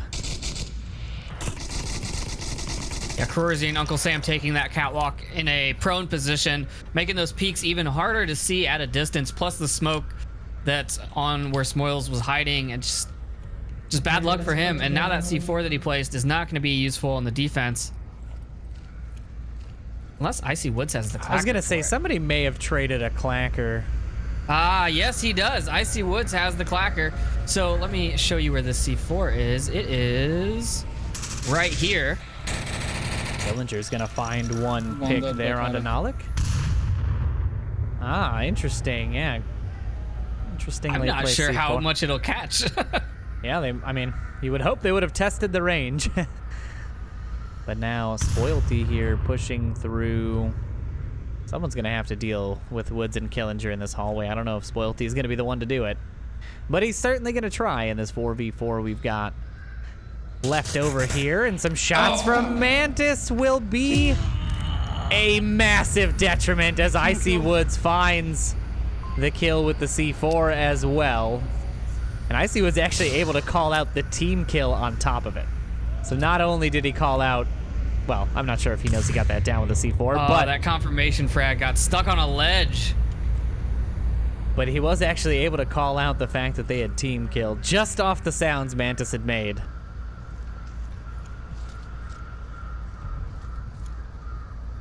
Welty should be able to get the res, and the defense, again, I'm a little surprised that they're staying this tucked in, but the series is on the line, so you can, of course, grant them a bit of caution when it comes to changing up their rotations. But like a flank right there by Woods or Killinger could have been so powerful. Oh, I see how Icy Woods heard the death inside of the subway. Okay. That makes more sense. I thought the shots were out in the alleyway. That's not the case, as Uncle Sam throws a little nade a little too high there, but definitely dangerous. I know.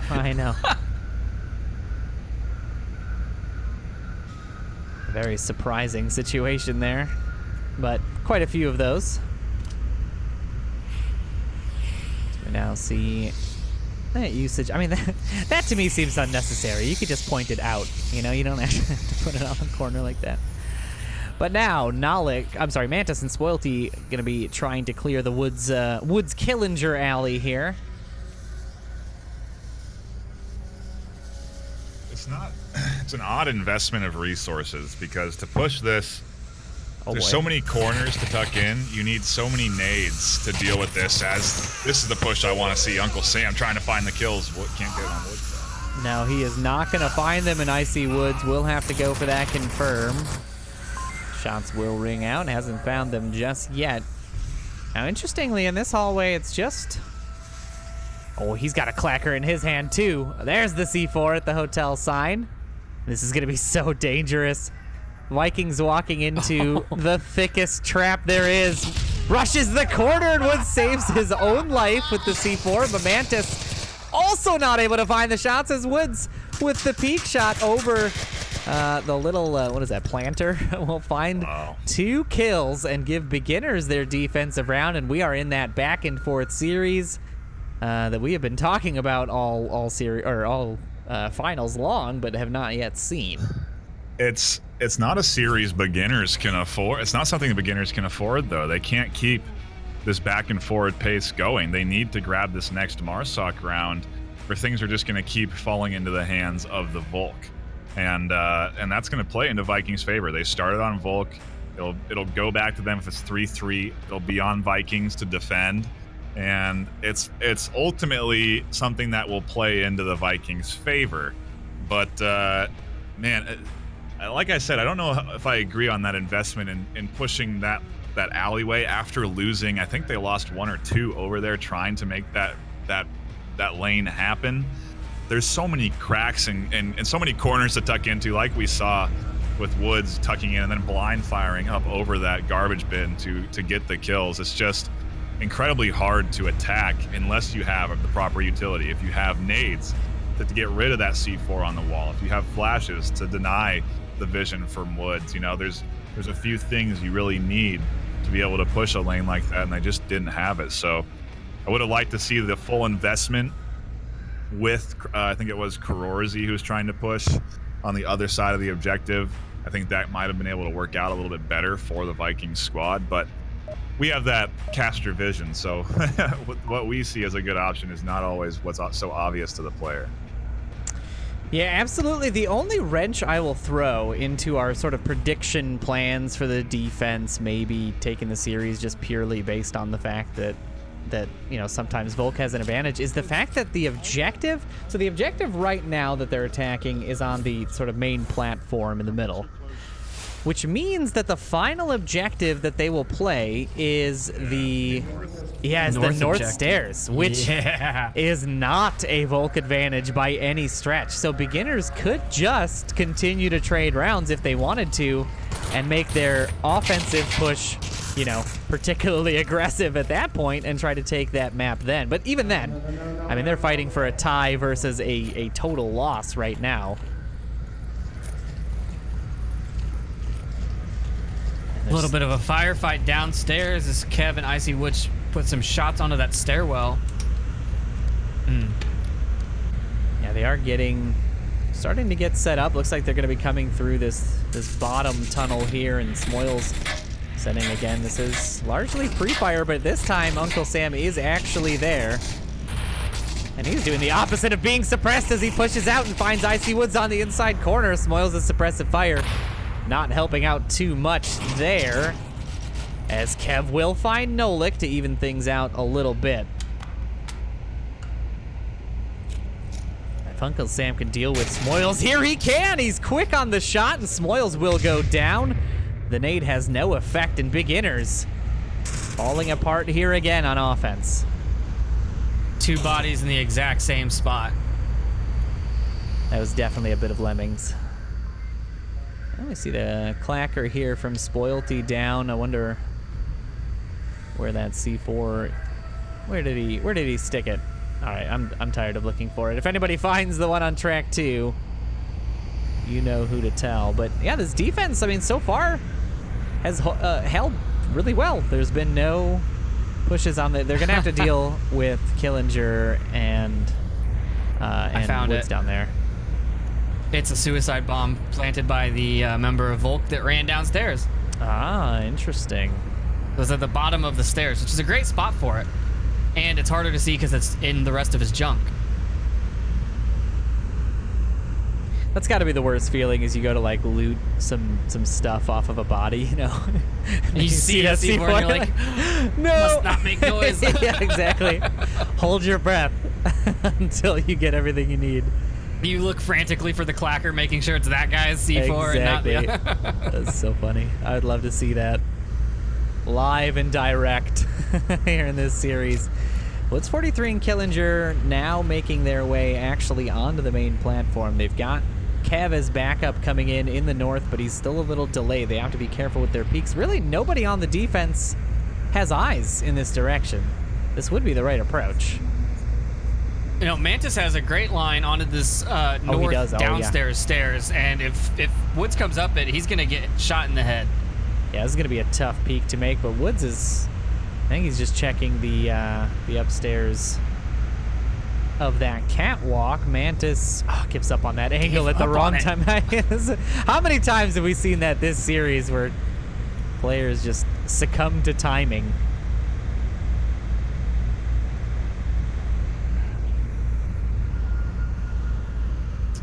2:30 on the clock as Mantis defends here. I don't know what the beginner's plan is. They're sort of just peeking, trying to find information, and they're not really getting it. Yeah, there's not a lot here to work with for them. I mean, they might be able to catch Spoilty's spot here if Woods continues to re-peek, and I'm surprised Korzi's not hearing any of these footsteps in this position he's in. I would have expected him to try to check. Yeah, there's a shield on the north axis. Yep, Mantis does spot out Killinger's shield, but he has got... Kev now looking for the shots. Yeah, I mean, there's 3 of them here waiting, watching, waiting patiently. Where's this frag gonna go? Ooh, it's a good toss. It's on the stairs. How does that not get Killinger? It gets no one. Unbelievable. Wow. What a perfectly tossed grenade that is just... You know what happened? It landed on the ledge of the stair. So actually, most of the explosion, probably the grenade went into the corner of one of those steps, and it didn't go, the radius did not extend, therefore, over up the stairs or down the stairs. So, incredibly lucky roll there. Gosh, what an unbelievably lucky roll. As Uncle Sam catches a few bullets and sends a few Korzi, does push out and find Woods, and that's going to make it a 4v2. Kev trying to find him, but he can't. He just can't hit those shots. Spoilty downs himself with a C4. What? Truly a suicide C4, as he opts to turn hard mode on for Vikings. I think he wanted... Objective's clear now. Yeah, he wanted Killinger, but he's not going to find him, and now it's a 3v2. Killinger pushing up track 2 here with the shield. He's going to be a tough one to unseat. That's for sure. Vikings got to consider some rotations, and that's going to expose some angles for these 2 beginners. So 30 seconds left. Killinger's going to push up. If he can tuck himself behind a pillar, code punching is a possibility. No. Korzi was ready on that deep angle, and Kev not ready for the backside. There is Uncle Sam will find the pick, and we find ourselves on the precipice of what could be a Vikings grand final win. You know, I think it goes to show the difference. So beginners, like you've been saying, their offenses aren't like, they're not the standard beginners offense, because these aren't standard beginners maps. They can't make a firing line. They can't spread out and call rotations and placements and get picks early because they're so tight quarters maps. This is a very good example of how you cannot rely on one sort of play style to deal with every map, right? Sure, Quarantine and Downfall and the larger maps have a very specific way you can play them, and it makes beginners very successful on them. But when you take away long angles, when you take away sniper lanes, when you take away ability to cut the map in half by having your defense set up a certain way, and you put them into this sort of CQB situation, they struggle. They've been struggling, and Vikings have just been hitting their shots and getting their shots off faster, and that is so interesting to see, and especially now because beginners have not ostensibly really ever been bad at Subway. In fact, during the regular season, I believe in that Vikings win, where Vikings did manage to take one of the games away from them, they were 0-4 by beginners on Subway. So, it's not like beginners don't know what they're doing or haven't done it or don't have some sort of strategy for it. It just, whatever it is, has not been working. We can't count them out yet. They still do have a Volk round coming up here, so that advantage still playing into their hand. And like we've said, if they can get this, they go on to that north objective, which in most cases plays into Marsoc more than Volk. So we can't count beginners out just yet. They very well could step up here, secure themselves this round, tie the ball game up, and bring us down to a 7th round, which we haven't had yet in the semifinals. I think it's also something to point out that even though these maps are smaller, they've actually burned more time on them because of the amount of corners that they have to check getting into their positions. Yeah, it has been a much slower approach on both sides for objectives. We've not really seen any sort of aggression early on. I mean, picks have been coming up so late for most players. Like, it's coming in like the 3rd or 4th minute of the game. What is this defense? Okay, Icy Woods is kind of on objective, but he was just running around the platform and everyone else was off objective. And they should be hearing some of this tomfoolery from Spoilty and Nalik downstairs. I wonder if Icy Woods is getting that audio feedback. But yeah, the rest of the defense, I mean, it's not that much different from the Vikings defense. They have basically the same positions. The only difference, I think, being Woods 43 up in the catwalk there is the extra. And, of course, Icy Woods on the inside of the objective here. But everybody else is, you know, maybe they're not using the train cars as much as Vikings did. But they are pretty in the same basic positions. And we've got 2 members of Vikings here taking their slow roll approach. This is a good way to check this because obviously if you just run out standing straight up, you're going to be easy to spot. So being patient like this could play well into their hands. Little check nade, trying to find that C4 from Nalik, but it doesn't because it's on the backside of that door going to the basement.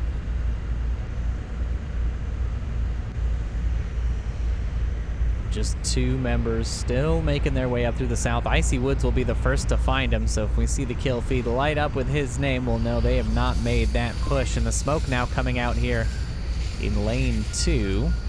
I'm sorry, track 2. Nalik pushes out. Will we see the detonation of that C4? Icy Woods does find one. Karorzy not going to make his push in the south. Nalik's checking for that C4 right now. He sees it, he knifes it. That C4 is done. Oh, C4 explosion for the beginners as Vikings have to fight with a disadvantaged number here. I think Icy Woods realized that clacker didn't work. Tosses a nade instead. Nalik. Oh, sorry. Vikings don't win. Oh, my God. Nalik goes prone and protects himself with the track. That is, well, I mean, it's only fair based on the way that they just had that grenade. Wild nade explosions right here. Hand signals coming out from the Vikings. Nalik pointing at where Icy Woods is, but Kev down the track sees something. I mean, he's just trying to send rounds either way. I think it's just all communication. Now let's take a little zoomed in angle here so we can see what we're dealing with. Yeah, I mean, Smoils, Woods, and Kev all on the inside of the track here. That flash not going to have any effect. When Icy Woods on the peak does find one. Maybe it did have an effect. I thought he was just sort of baiting him with fire that made it seem like he was blind, but I don't know if that's exactly the case. Uncle Sam with the patient play does find the back of Icy Woods on the objective. And it doesn't really open anything up, as I think Icy Woods was kind of like last man standing, cause a distraction type of play, but still gonna leave Vikings with 3 and beginners have a bit of a run to the objective. So if one of the It's actually kind of a rad smoke. I like that idea to put it vertically and have it go up and block the vision from the back side of stairs. Yeah, the only problem is he's not using it. It's there on the stairs. I still don't understand why teams will do that. Set up a smoke for a very specific purpose and then just let it run out while they watch it, and then they have to push that same angle anyway. It's a very confusing strategy. And Spoilty just taking his time, hanging out over here by his dead buddy. He's got Kev and Smoils sometimes checking this angle. I don't really know if he can get out and towards objective without the rest of his team doing anything, but there he goes. He's going to start walking down the tracks. Kev's going to see him. Kev takes him down. Kev will find the pick, and that leaves just 2 approaching here from the north. Uncle Sam and Mantis. They've got a pretty relatively open push here. They've got to deal with 1, and they do exactly that as Woods 43 goes down, and Uncle Sam... Oh, never mind. Mantis will continue the confirm. But Uncle Sam rotates up there, up into the walkway. That's not a bad play. That's great. Yeah, if he can find that, that would be huge for that push. It's going to force Kev or Killinger to not focus on the objective and have to play Making that too sort of much back and noise. forth. 36 seconds. Uncle Sam's rushing towards Smoils now. Frag is prepped. Frag is out. Ooh, that's gonna catch Smoils on the backside. Oh, he ran away just in time. He heard the sounds, and now Mantis pushing up the stairs. He's gonna check the corner. Mantis is 19 hearing all of seconds. these. There's not enough time to be fooling around like this. Killinger might get caught out by that. No, he doesn't find the angle. Mantis does find one, but the trade will come out in the end, and Beginners tie the series up 3-3. Overtime game point for Vikings. Series point for Vikings. Series point, yeah. Match point, series point, game point. Season point. Jeez. Potentially, I can't take it. The final season, or the final potential final round of the season could be We killed played the winner. That's right how it here. works. yeah. Once you're done, That's you're it. done for good. You're Sorry. out. You are out. We're forcibly retiring Beginners if they lose. That's what you're saying. Send them to the glue factory or Yeah, whatever. Hey, we'll do the same to the Vikings, okay? It's equal opportunity. But no, I mean, this is as tight as it gets here. And if Beginners have a secret play, this is the freaking time to bust it out, because Is it, dude? it is the time. There's literally no other time. See, I Do you disagree with have- that. So I had this conversation with SMC, and we were like, why are we playing differently than we've always played? You know, we did a whole season and we did great, and then we decide we're gonna change things up in the semifinals. I don't know if that works. Yeah, I think that if they have some sort of, clincher, 100% works all the time play that they've been saving for something, is what I'm saying. This is the time. Like, if you've been saving and holding strategies until the 4th map of the series, this would be the time to bust it out. You think this objective favors Marsoc though? I don't.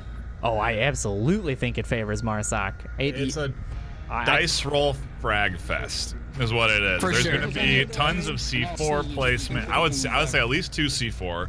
Then you're also going to see nades come up over this wall on the north side. It's going to be chaos, and it's going to be this alleyway where things really get hot and heavy. See what's backpack I want sticking to see through. everyone die from an explosion. No gunshots.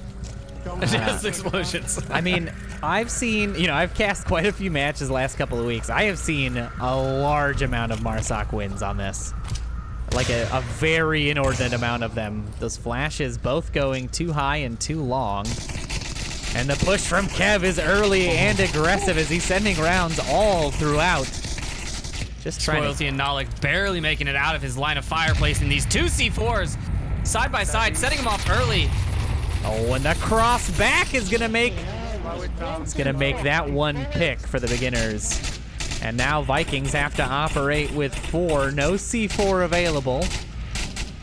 Oh, look at your mini map. We have one flanker coming in up the stairs from underground. Oh boy, Two flankers actually, coming. 2 flankers. Yeah, Mantis and Uncle Sam both dealing with it here. But Smoils is set and waiting. The flank's not going to work that well. They're either going to get killed by Smoils or Beginners are going to know that someone's behind them. If they've done their research, they know Smoils is here. This push is exactly the same push they've done before. Smoils sits back, he defends from the flank, and they know he he's just here. forced The him nade's back coming into around the Uncle corner. Sam. That was a perfect play. The grenade forcing him to go back, and now the offense will be aware. man, Woods this 43 play on the from corner. Vikings. This is so good. Mantis keeping Woods 43 suppressed as he rushes this corner. Now Beginners have to split their time. They can't focus on that push entirely. Beginners could have already capped it. They have all this suppressing fire from Woods and Kev. Killinger needs to just go and do what Mayhem did against them and take it cap it under fire. Woods 43 finds one of the flankers down. Now it's just Mantis on the backside. Can he apply the pressure needed here? I mean, he won't be on objective.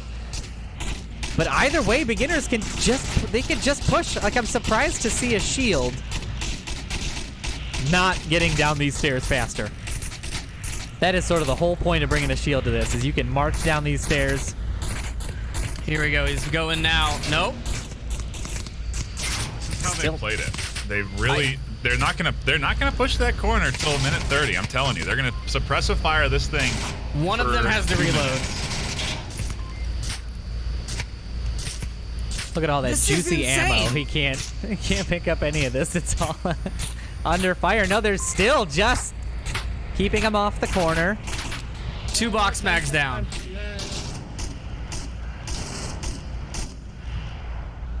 Now. Still, Mantis back here. I mean, Killinger's pushing down the stairs, but I gotta check in on this corner as Mantis starts the peak. He's looking in like the tiniest sliver here, but Woods 43 will be the one to continue holding the angle as Killinger pushes down. No, he's playing. He's playing. They gotta change something or they're gonna run out of time. Like, what? Someone has to 3 die. minutes. Yeah, someone has to die here in order for this to work. Mantis has to die in order for them to refocus on the push, or Kaorzi on the objective has to die. Before They are minute now 30. down 300 rounds of ammo.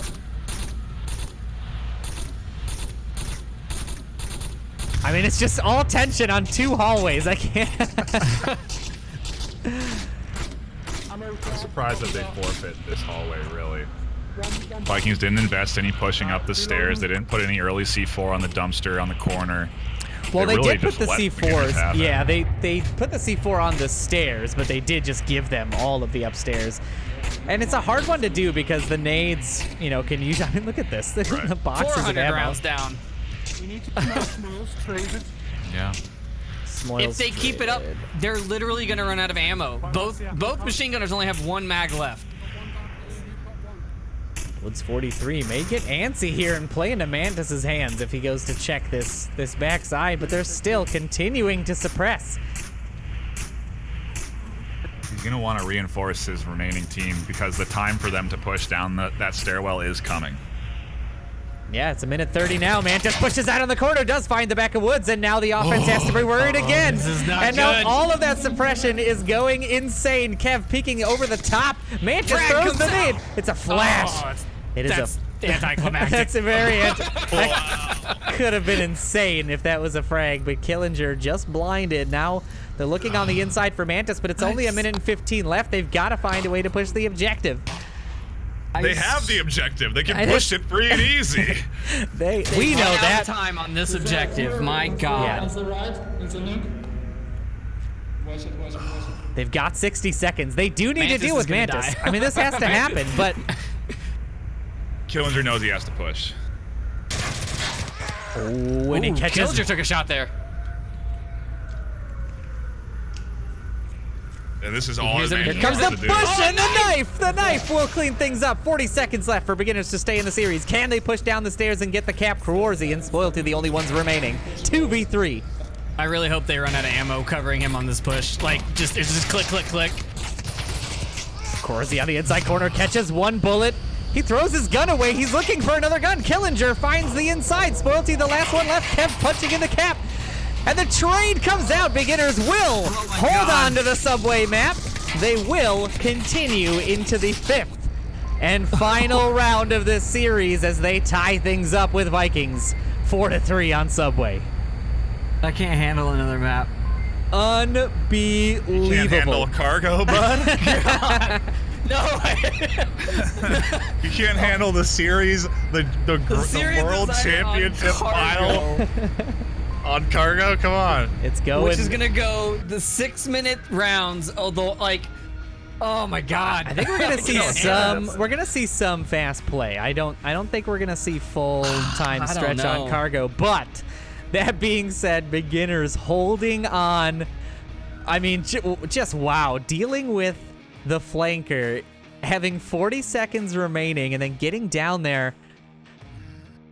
When you practice with so little time and you play with so little time so often, you're gonna get good at managing that small amount of time. And to beginners' credit, they know exactly how fast they have to move. They knew they had to get that flanker, so they push him instead of waiting for him and messing around with the shots on the corner. They apply the pressure. They knife him in the corner. You couldn't get any more aggressive than that. And then they know they got 40 seconds. They have their 2 clips left. It's all calculated. They know exactly what's left. They know exactly how many to move in. It's beginners managing that very well, despite the good plays from Vikings, the right plays to deny Smoils. It was just overall, really a great back and forth on both sides. Yeah, that series, that map, I think, was what we expected for every map. I mean, that was the kind of back and forth, the tug of war that we would have expected for these two teams. But really, in the end, it's been a map tug of war. You know, one commandingly takes one map, then the next takes the next one. You know, we just sort of did this back and forth now. Don't be afraid to give beginners that final point on the scoreboard either. Oh yeah, that's right. I should have. I should do that. But once I do it, it's like fine. I know. No, We see where your loyalties lie clearly, though, and you're trying to game the system for Vikings. I was told to do my cargo early because the map was called out. It's a whole thing. No, but I think that, you know, if the trend continues, Vikings should have this in hand, right? But at the same time, Vikings were, you know, should have had that defense in that last round as well. So I don't know. I don't know what to call here, but we're getting into our fifth map. We are going to be seeing a 2-2 tie, and now it all comes down to Cargo in the Season 8 Grand Finals. What a series it has been, folks. We hope you've enjoyed it so far, but don't go anywhere because this is going to be some crazy stuff. It does sound like the teams want to take a short break after that stressful map. How dare they?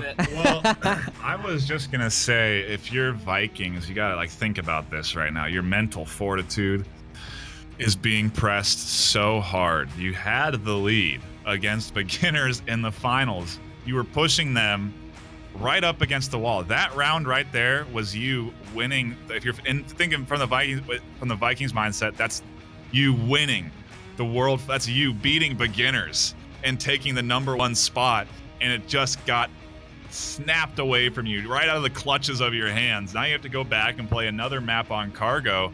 It's gonna be tough for these teams to refocus, especially for Vikings, to come in and be able to apply the same consistent type of thoughtful defense and good coordinated offense that they've been putting together for the whole of this series. And as for beginners, it's almost like maybe that break could end up hurting you because you finally have momentum. You finally do have a little bit to ride on, despite it being very close. But I don't know. This is an interesting time to be taking a break for both squads. Definitely necessary for both squads. You can't get any more sweaty than that last set.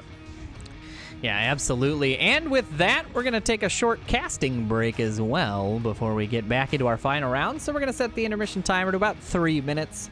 Go ahead and grab some water, and suggest you guys do the same. Stay hydrated. And we will be back in just a few moments with the final round of the Season 8 Grand Final, Beginners versus Vikings. Don't go anywhere.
Oh, nope. I have to. There we go. All right, ladies and gentlemen, we are back after our intermission.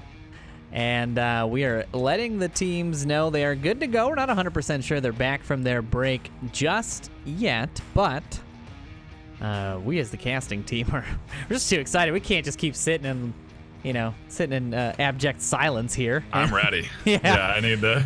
We need to get ourselves in and spiritually prepared for this 5th map of the series. So again, just a recap, Quarantine and Suburbia were the bans from both sides. Vikings banning Quarantine and Suburbia banned by beginners.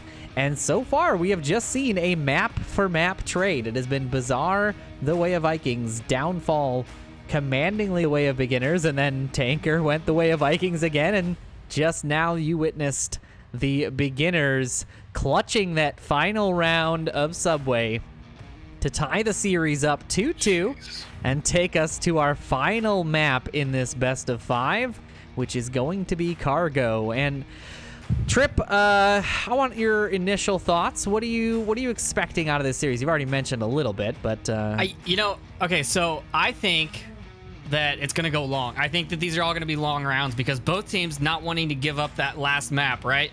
This is the one that matters, and I think that they're going to be holding their defensive angles. I don't think we're going to see any aggressive pushes. I mean, I really don't know. I can see a time running out on Cargo happening. I don't know which team it would be, but I can see it happening. NightFiree, what about you? What are your expectations for this final map? Yeah, you're gonna see. I think I don't know if we had. I can't even remember. We've had so many discussions. We had this offline or online, but Trip, you're saying that it's not necessarily a good idea to change up your tactics for the finals. It may seem like something that you would want to do, to try and throw off the other team you're playing against. But to bring in something new at a time like this is certainly very risky. It's not practiced. It's not well developed per se, but I expect a very routine beginner's offense here. But we're not really seeing that. They're actually applying a lot of pressure. Yeah, they actually went through and pre-fired 3 simultaneous doors at the exact same time. Killinger firing on building 2. Kev was on building 3, and Smoils was pre-firing building 4. So they were just checking all 3 doors for any aggressive Vikings rush, which really only Spoilty is pushed up and sort of out of a standard position. And Kev, I think, is well aware of his positioning here. Spoilty checking the corner. No, he wasn't aware, and Spoilty will be the one that wins the first kill of the 5th map. Starts things off with a Vikings advantage. Every kill, every pick, every point earned here is so incredibly important. It matters so much for one of them to be sitting now for 5 minutes of this round, not being able to play. It can tilt that player while they're dead. There's so much mental fortitude that's being put in here in this best of 5 series, and everything matters right now. Beginners losing one early like that is huge for Viking. And they need to keep it rolling, but they got to be so careful here. I mean, there's Spoilty was just exposing the backside here. Had Icy Woods chosen to peek at that moment, that could have been an easy pick for them. And again, this is, every mistake. Mistakes are what is going to win the game for the other team. It's not. I have a feeling that a team kill there, or a misplaced C4 here, or a flubbed flash is going to make or break the series for somebody here. And I think these teams are feeling that. I don't think they have to have anybody tell them that that's the case. I think they all feel the pressure.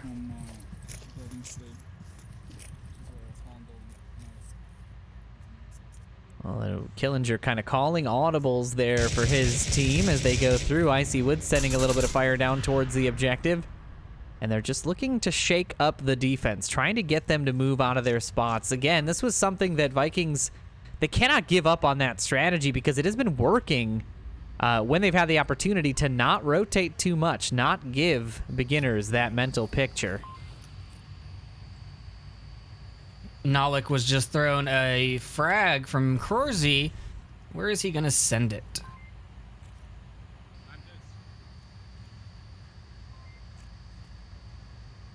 Oh no, they're trading. Now he's throwing it to Mantis. It's like hot potato with the frag. I mean, I like the idea of, you know, giving the armaments where they are most required. We'll see if it pans out. We'll keep an eye on any nades from Mantis, and no, we won't because he is out. Woods finds the first pick on the beginner side and evens things out. What I'm surprised to not see here is a Killinger shield. I would have bet, you know, any money on it that we would see a shield. Perhaps this objective itself is just doesn't lend itself to a good shield play, but either way, interesting to see it not here. Smoil sends a bit of pre-fire down and is going to get out of that position. A good call on his part. And yeah, Trip's prediction so far coming true as beginners continue to burn as much of the clock as they possibly can before that final push, that frag. Wow. So long, almost finding Uncle Sam. A very formidable toss there. And again here, we can see that firing line from the beginners is set up. They've got the right idea.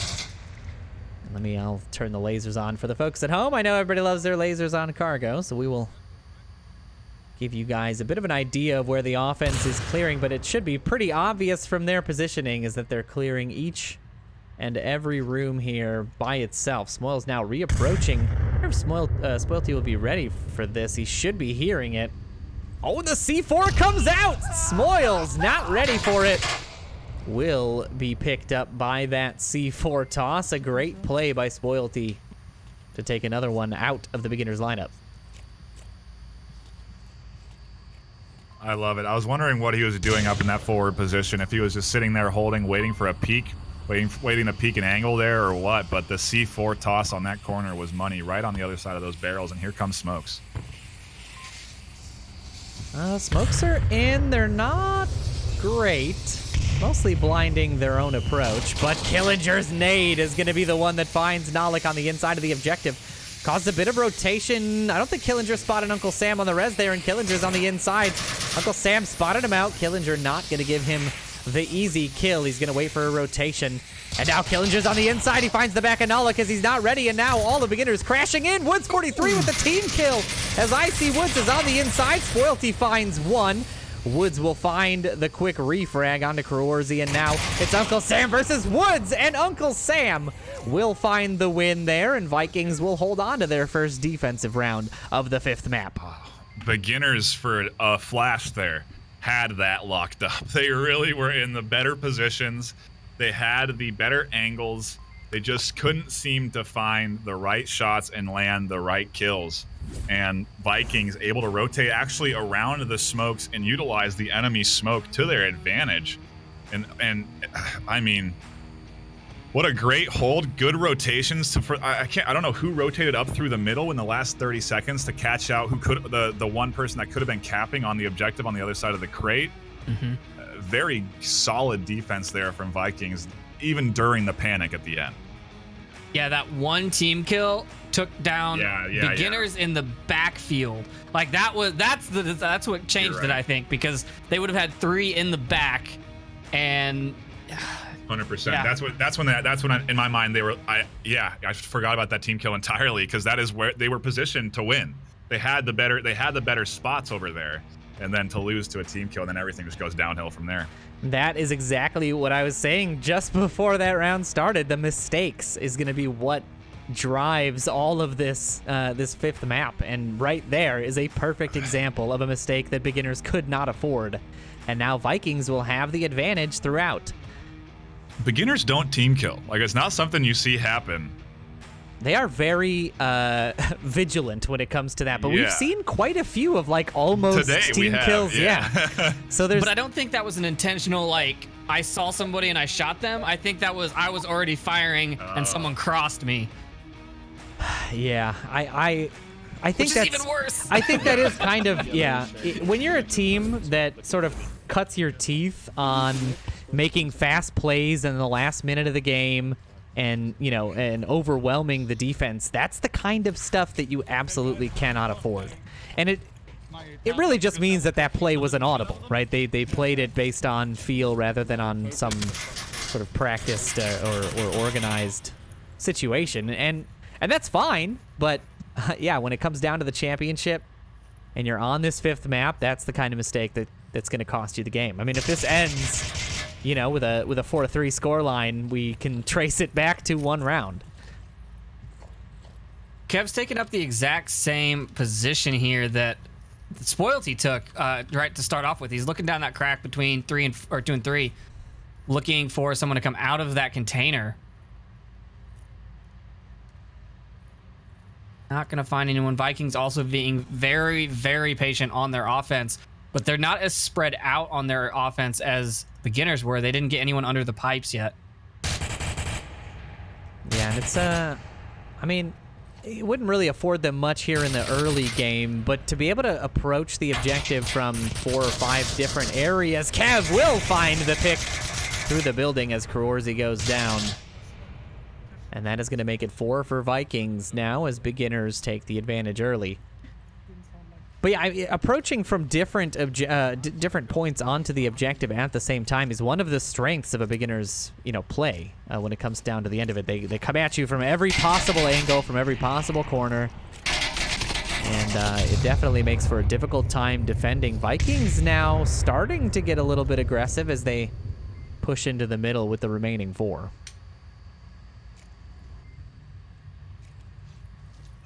Pretty textbook defense from beginners here. They are sitting back, waiting for the angles, waiting for this Vikings team to push out and try and cross towards their objective. And what Vikings are going to need is smokes all over the OBJ if they want to force rotations from beginners.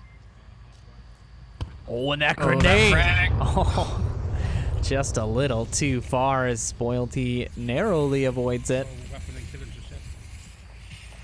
So we're seeing some, yep, still too far back. The grenade's going a little too long here. Still Sam and Spoilty. Oh, that smoke on the top of the crates. Oh, and the C4 from Woods will be the first down here on this half of the map as Mantis pushes the corner, but is also at disadvantage. And Spoilty will find 2 with that nade.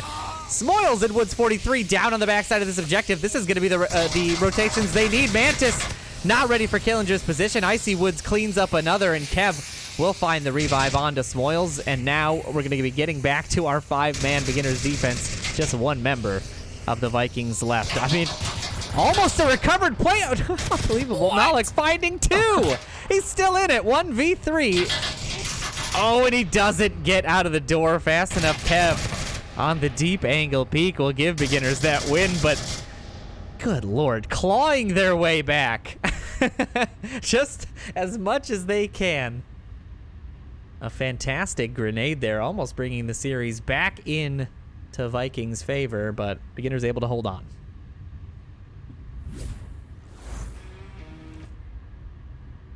That was crazy. I don't have words. I was just gonna say, it's okay to be speechless, casters. This has been as tight of a series as it can get, and that round is indicative of the kind of play we have been seeing, where it's this sort of tug of war, this back and forth. It was the right move from Vikings. They had smokes out. It forced the rotations. They capitalized on those rotations, finding double kills twice in that series, but they just they couldn't find the other half of the defense. If they had somebody coming up on that other side to draw attention and draw focus from the defense, there's all sorts of possibilities that open up.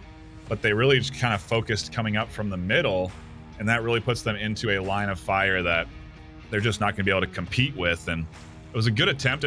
That drop back was the right idea. He had time to drop back and re-rotate to the other side, which may have given Spoilty some chance at winning that, but overall, beginners doing a good job of defending, rotating effectively, and ultimately catching out the kills they needed to. And that C4 was fantastic as well. We're seeing some great C4s, like you said. I think my favorite C4 play from the season, though, has been where they stack them just close enough that they go off simultaneously if one goes off, so that you have 2 people with the clacker in case one goes down. Yeah, the chained C4s. Definitely seen quite a few of those this season. We'll see if we see any now as round 3 gets underway. We're all tied up here in the final map of Beginners versus Vikings in the grand final for Season 8. Beginners now on the offense. I mean, I think this is probably the best series I've seen in a VRML finals. This is so fantastic to watch. Such great battles going on here. I'm sorry, I couldn't hear you over all the gunfire. Yeah, quite a bit of gunfire coming out from the Beginners in their initial pre-fire. Spoilty's position here should not be a surprise to Kev now. I would be surprised. Oh my goodness, this grenade. This grenade onto Kev is gonna find the backside of him. Will Spoilty go for the confirm? Could be dangerous here as Smoils is watching the inside corner. Spoilty played right into it. Smoils should be seeing him. It doesn't land the shots though. And Kev's still up. Behind center shed. Checkmate him. What was he calling for? A check nade onto Kev's body. Yeah, if anything, Kev's body can be bait for more kills here because they're positioned where they can easily pounce. A little bit A more check pre-fire C4 comes out instead. Spoilty takes down Kev. It's a fantastic check, and Icy Woods with the quick response will find Spoilty on the backside, likely on the callouts from Kev there. I don't know that I would have stayed in that position. You know, despite the fact that you had that down, you had to know that on that information you were being called out. And a great peek by Icy Woods. I'm just surprised also that nobody from Vikings is kind of keeping an eye on that east side. So a dangerous way for them to be holding that defense and allowing this east side sort of free reign. I mean, we just saw, you know, the objective on the south side of this container. So it's basically the same approach, and we're seeing the same defense come out from Vikings, but the offense, like, we saw them push up under the pipes. So why is no one watching, like you said, the pipe side? Yeah, and it's one of those things that in the heat of the moment, you don't have, you know, that sort of bird's eye view in your head of the area and where everybody came, because you don't have time to like debrief with your team. You've only got a minute and a half in between rounds, so you can't be like, okay, they came for this way. You have to go. You know, it's too much information. So I can understand why they may just set up with the same defense and potentially make the same mistakes, but so far it has been working out for both teams as they're able to trade early, usually 1-1, and then have to make their final push with 4. We'll see how that pans out as a little bit more pre-fire. I mean, again, we are probably going to be sitting here until the second minute or a minute and a half if the beginner's play style has taught us much. Well, not to say we might not see other early picks as more rounds go out towards the objective. I mean, they're just... I'm curious what these rounds are designed to do. Do you guys, either of you have a theory? Like all of this sort of pre-fire pushing people back into corners when there's no push from the offense. What are your thoughts? It's fun to pull the trigger on an LMG. Of course. I think it's like psychological, right? They're trying to tell you that they know where you are. They're putting rounds right near you. So if you even decide to move a little bit, you're gonna get shot at. It's almost like giving information on purpose so that you can instill a little bit of fear in the enemy from peeking those corners so that you open them up to being easily rotated across.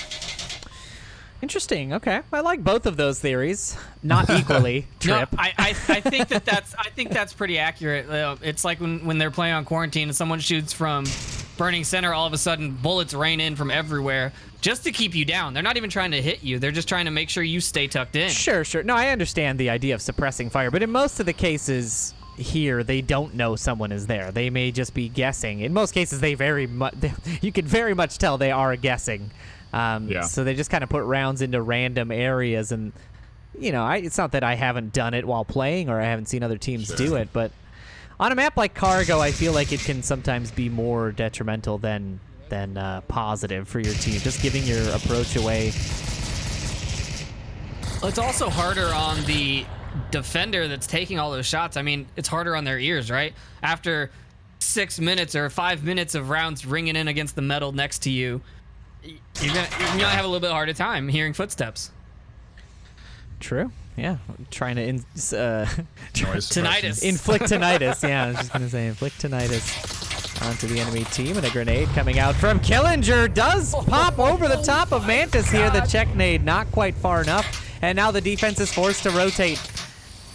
And Uncle Sam is going to be able to find this res, but Killinger, Icy Wood, Smoils all crashing in. Uncle Sam does find the revive, but now we're seeing the same push. Mantis having to deal with Icy Woods here. The trade comes out. The res will be available. Uncle Sam does find Killinger, though, and Smoils. Woods 43, the last two alive. Uncle Sam finds Woods 43. The res not going to come out. The trade is in, and Vikings will take that second Volk round in this 5th map. Uncle Sam MVP right there. Yep. Running around, snagging the res, finding the kills. Absolutely saving his team from spinning into a total chaos right there. If Uncle Sam didn't do what he did that round, that is a Marsoc win for beginners. And then the whole Vikings plan's thrown into chaos. Because right now, if they keep trading Volk rounds, they will win the series. Granted, we said the same thing on Subway, but ended up coming into that awkward North objective. I don't think there's really a specific objective here that's going to be awkward like that one was on Subway. It is the middle south, the true. green, the triple stack objective. That one is always a coin flip, and it's very much going to come down on smoke placement and how much confusion and whoever gets it first, basically, it'll be beginners in this case. And so I think Vikings have to be hoping that that's not one of the ones that shows up in rotation, or at least saves it until the end. But now it will be Vikings' turn to approach that same objective, and they didn't quite get close in their first Marsoc attempt on that spawn. So I'm interested to see how things shake up a little bit, because they sort of fell apart. There's a couple of double kills, as NightFiree had pointed out, but for the most part, they were picked apart by the beginners there, and we'll see if that changes on their second go-around. Obviously, the beginners, a very similar style push on their side, so we'll see if Vikings have a new approach for it here as we get ourselves into round 4. What is love to you and me?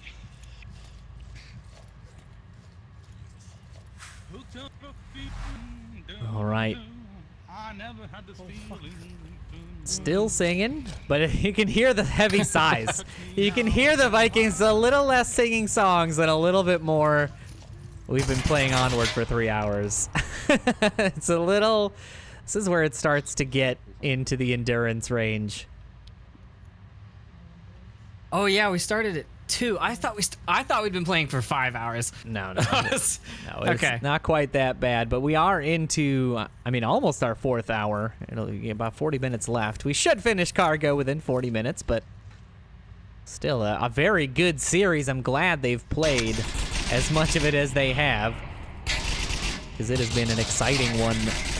And beginners not going to get caught out by this, and I'm actually going to sort of pan over the defense briefly. This defense is a little different from what beginners normally do. Killinger's obviously in his spot like he always is, and Icy Woods back in the corner in a pretty normal position for them, but Kev being back here as well to catch a refrag off of anyone that takes down Woods or anyone in the pipes area is different, and he's got the ability to rotate back towards objective as well. And then Smoils and Woods 43 on the other side. Smoils just hanging out behind, waiting for someone to come towards objective so he can shoot him. It's very tucked in defense on the beginner side. Yeah, the Vikings taking their time to sort of figure out what they're doing. They're sort of shuffling there in the south. Still just trying to figure stuff out. A little bit of fire from Uncle Sam coming in, but that's the closest one that we will get. I'd be willing to bet that we also see a very similar defense from Vikings on this next round, on when they go onto the defense, because this is what works against any sort of real pushing style, is that you tuck in and you wait for them to have to push past this big open gap. Woods almost rotated into that grenade. Yeah, he did. We have 2 C4s from beginners here. We've got one next to this milk crate by the Hescos, and we've got one up on the blue downpour container in the mid. Neither of which got fragged. Ooh, Spoilty finds Woods with a nade. A nice little drop off the roof. And the confirm comes out. Smoils down Spoilty with the C4. Mantis gets the res immediately, though. Smoils a little too late for that res, and now Beginners on the back foot for the first time in an offensive series here. The second C4 goes off to no effect, and now the Beginners will have to rely on their guns. Vikings. Yeah, I think those C4s were blown a little too early. Those were really good placements. Yeah, could have dealt quite a bit of damage. I mean, without any smokes on the field, it was a little interesting to have them push in this early, and Mantis will be the first one here on the corner. Smoils finds the peek onto him and evens things out 4v4. Spoilty and Cruorzi now will have to find a way to deal with Smoils' position as he continues this peek. Shots from Spoilty coming through the doorway. Killinger, meanwhile, pushes out, finds Uncle Sam on the east side. Icy Woods with the confirm. Killinger finds another in Cruorzi, and Icy Woods will find Spoilty. The last one left, Nalik on the inside center. He's pushing through. The res has come out, Kev and Killinger. Kev is on the objective, and now Nalik on the outside. He's got to be looking for Killinger's. That is not the rotation I would have made. He's in an interesting position here because it might work out.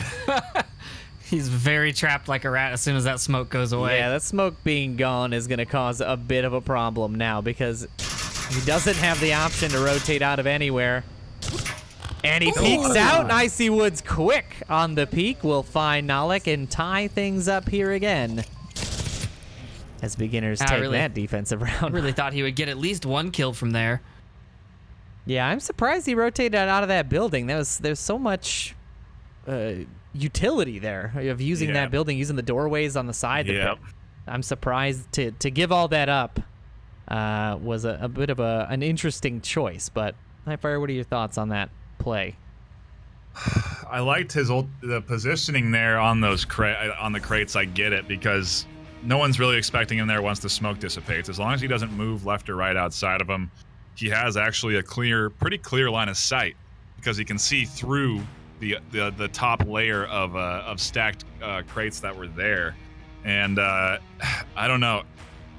It would have been interesting if he had gotten Woods on the corner, because then he has some unique ways to spot rotations out through those crates, and it could have been a tough kill to find for Beginners. But overall, yeah, I think peeking out the doorway gives you a way better line of sight into where the defense typically is, and obviously more cover. So a nice attempt from Vikings. They had the right idea. Smoils getting those kills and Killinger getting those kills in the center were massive. You know, if they hadn't gotten a little aggressive and pushed out to try and find that rotation, it could have been, again, bad news for Beginners. So nice job on them to hold on to this that last round.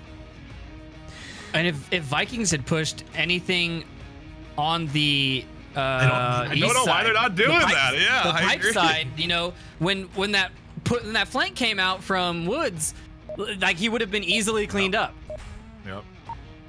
Yeah, I feel like they are over-committing to the middle. That is like a consistent thing on their offenses here on Cargo. They have just been over-committing too many people to the same approach and trying to cover a series of angles.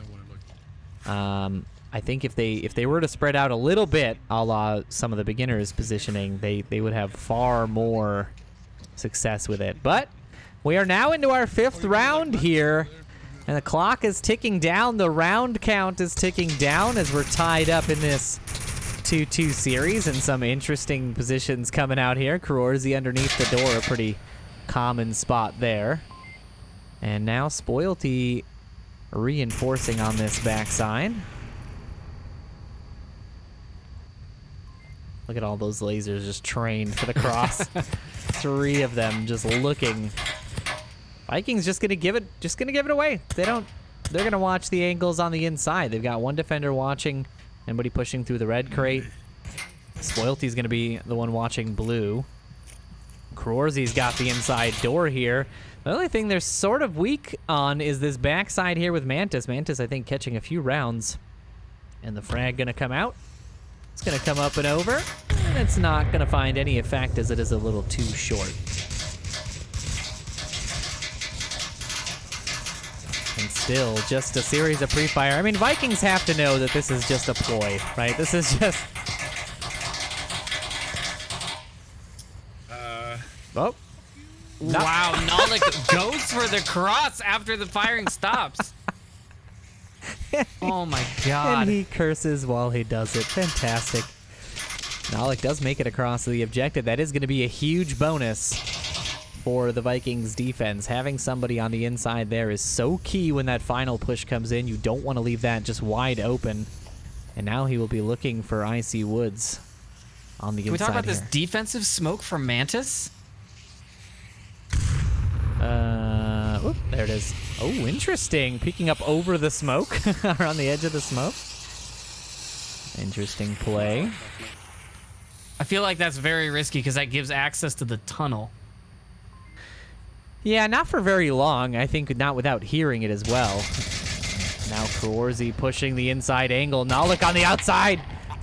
Tosses a nade. Isn't going to find anything with it. And Woods will find the confirm there. And Vikings go down for the first time. And Woods will catch the grenade of Spoilty and go down as well. Now it will be a forced revive. Will there be any? I mean, they're looking in these positions. That confirm nade got caught on the ceiling. Oh, Spoilty looked away. Uncle Sam looked away, and the res will come out as they gave up on the angles. Oh, the timing there just not working out. This is the first time the Vikings have been down on defense so far in this map. They need to find that pick onto beginners to equalize.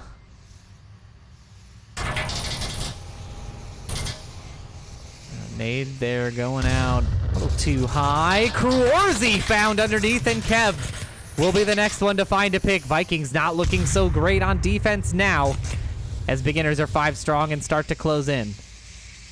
Woods 43 is already on the inside, but Spoilty able to shut him down. That's enough information for beginners. That was uncharacteristic of beginners to make that push like that. He was totally out of place, not with the rest of his team. Interesting to just sort of give up the 5-man advantage and now get things a little closer to even 4v3. Yeah, and you do not want to give Vikings too small of a disadvantage, if I can say that. They have been able to come back from a lot of different deficit rounds in this game so far. I mean, just in the first map alone, they did it twice, being down a man or two and still managing to secure the round. Kev now on the inside. Uncle Sam catching the rotation, drawing the attention away from Spoilty's position temporarily. If Spoilty is vigilant here, he'll spot out Woods. He checks for Kev, doesn't see the gun, but he's on the rotation. The trade does come out, though, and it's a 2v3. Killinger and Icy Woods on the inside. Uncle Sam looking for one, but the trade will come out. Mantis and Smoils will take each other out. Now it's just one left to hold his defense. Beginners with 2. But it is Vikings MVP on cargo, Uncle Sam. Yeah, he is going to have some work ahead of him here as that smoke billows out. It's going to cause a little bit of uncertainty. Will Killinger be ready? He's not peeking through this smoke, and this is so aggressive of Uncle Sam to do this. He's pushed through the smoke. Does Icy Woods hear him? I don't think he hears him. I don't think he knows he's here. He's walking. Oh, he has no idea. And he finds the back of Icy Woods. Uncle Sam now in a 1v1 that he has forced himself through a very risky play. I don't think he knows where the last... I mean, obviously he doesn't know where the last one is as he continues his hunt for Killinger. And if Killinger plays his patience, I think that Uncle Sam will potentially make a rotation. This is so interesting. He's down low. Did he catch Killinger's cross? He did. The shots come out. Killinger will be the one that wins the trade. And now we're flipping everything that has happened so far. Killinger with a sigh of relief as beginners win their first Marsoc round and go on to defense here in map 5. I mean, every point matters. Every kill matters. And that was the big one. Now beginners have such a monumental weight off their shoulders. They don't have to grab this next round, although they are going to have the advantage of going into Volk to do so. It's going to be beginners playing such a patient defense, and Vikings are going to have to figure out a way to beat that patient defense, because I don't think they've had much success against it, and they're going to oh boy, it's a lot of pressure for Vikings in this next round. It's an unbelievable amount of pressure for both teams, though. I mean, you've got to be thinking even as beginners, yes, you want to be patient, but you have to be diligent. You still have to be key on your rotations. You still have to pay attention to where the defense is, where you're hearing offensive sounds. They cannot let off the gas here. Stealing this momentum away from the Vikings is the most luck I think they're going to have here in this series. And if they don't hold on to it in this next round, it could all come tumbling down. But we'll see what happens as round 6 closes in here in just a few moments. Vikings cap. Why would you caster curse? I was just saying, they want to. They want to do it just to rub it in beginner's face. Oh, of course they want to. I mean, who doesn't want to? But I can see Vikings acting on it. I don't even think it's crossed their mind, dude. I think they have to win.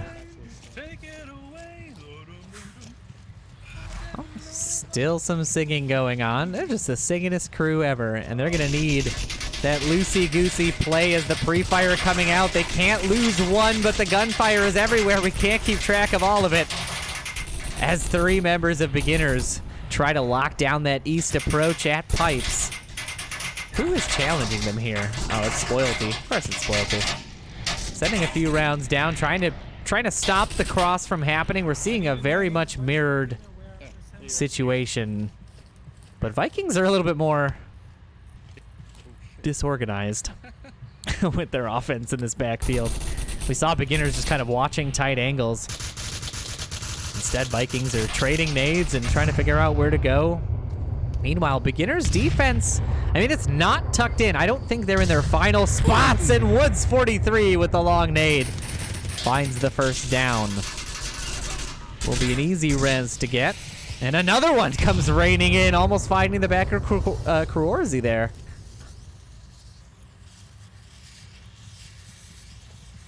We're back into a 5v5. One member of Vikings is 1 tap away from dead, so a dangerous play to make.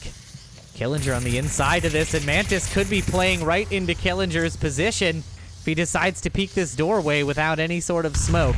Icy Woods finds another down, as Nalik will go down to that nade, and it is just nade fest from beginners right now. Nade parade. The nade parade. Vikings just skating by on this offense right now. So lucky none of these nades are confirming these kills right away, and that they are all resable in the backfield. I mean, man, they are really playing it close to the chest here. I mean, it's not good because a lot of their kills come from these sort of snap trades where I assume some of them take damage but don't die, and now they cannot take damage or they will die. And that is going to make things very difficult here for the confirm, but a return nade is going to send Woods 43 halfway to death. I see Woods with the res onto his brother. And Spoilty almost losing his life there to a Smoils peak. I see Woods now on the corner, and the offense starting to push in a little bit to the middle as Nalik is in on the inside. Can he find Killinger? He does find one, but I see Woods quick on the refrag. Evens things out right away. That pickup on Killinger is so huge, though. It is so big. It opens up Mantis's approach here. Kev going down to Uncle Sam will open that up quite a bit, as now it's a 4v3. Vikings start to push in. Beginners on the defense have to hold this, but they are all tucked in on OBJ. Vikings swarming this offside. The grenade coming out again as Icy Woods throws the flash out. Don't think it actually connects, but he's going to rotate. Almost finds the back of Mantis here, as they've now pushed into the middle. Corsi finds the front of Woods as he's on objective. 2 left. Smoils and Icy Woods, the last 2 on defense. Uncle Sam coming out of the tunnel. Gonna find the back of Icy Woods here. I think he absolutely... If he pushes anymore. He needs to be quiet right now. That's the key here. They need to be as quiet as possible. Corsi gonna lose his life to Icy Woods on that peak, and that's gonna give Uncle Sam the information he needs. And it's a 3v2 as Icy Woods rotates in, but Uncle Sam's not ready. He doesn't see the cross. It's a 2v2. Beginners holding on by the skin of their teeth. 2 left. Can the Vikings secure this round, potentially take it to a defense, or will beginners take the series here in map 5? so much time left. 2:10 on the clock. They have so much to work with. They can be dead silent. They don't need to rush. They don't need to sprint. They don't need to give away any information. They just need to slow play this and then peek corners when they need to. Stand up and get aggressive around when they need to. Oh no, Mantis taking shots at the feet for Icy Woods. Oh, a trade comes out and it's down to a 1v1. I have no words. I have nothing. I don't know what Mantis should be hearing. Yeah, he's dead. Well, he heard that. I'd be surprised if he didn't hear that. But it's a minute and 30 left. God, what is he gonna do? Again, he still has time. It's still a minute and 30. Icy Woods knows he's here. Icy Woods doesn't have a kill count, clearly.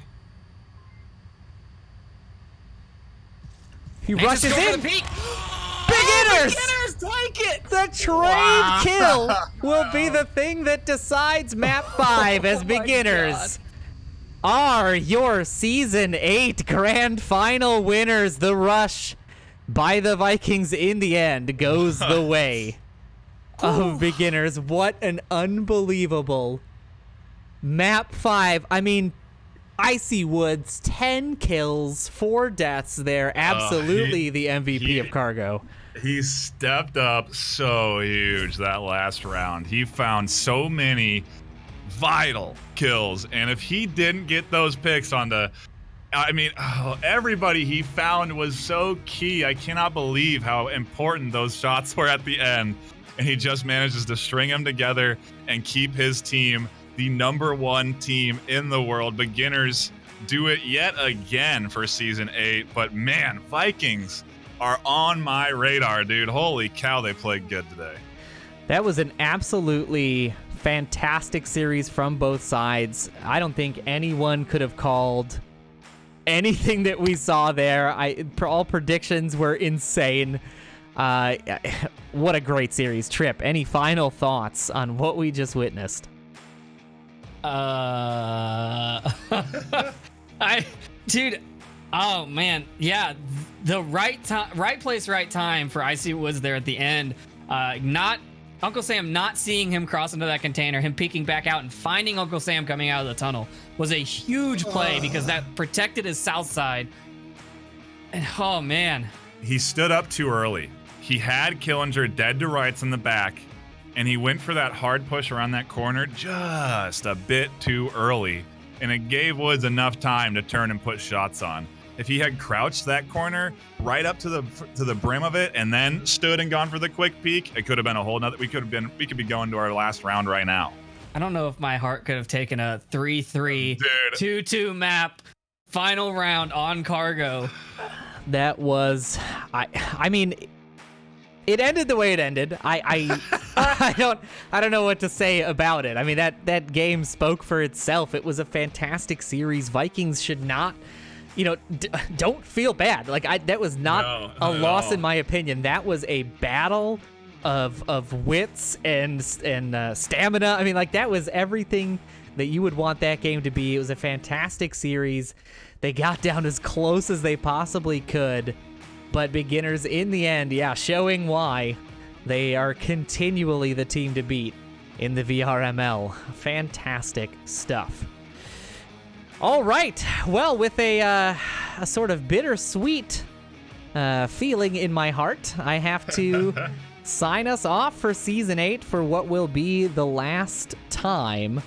Thank you, everyone, for tuning in to this series and all of the postseason up to date. It has been fantastic casting for you guys. The teams have put up probably up to now the absolute best Onward action that we have had the privilege of casting. We do appreciate everybody who tunes in and watches along with us, especially those of you dropping subscriptions and bits and follows. We saw all of that love coming in. That is a huge, it's heartwarming for us. Thank you guys for supporting the casters the way you do.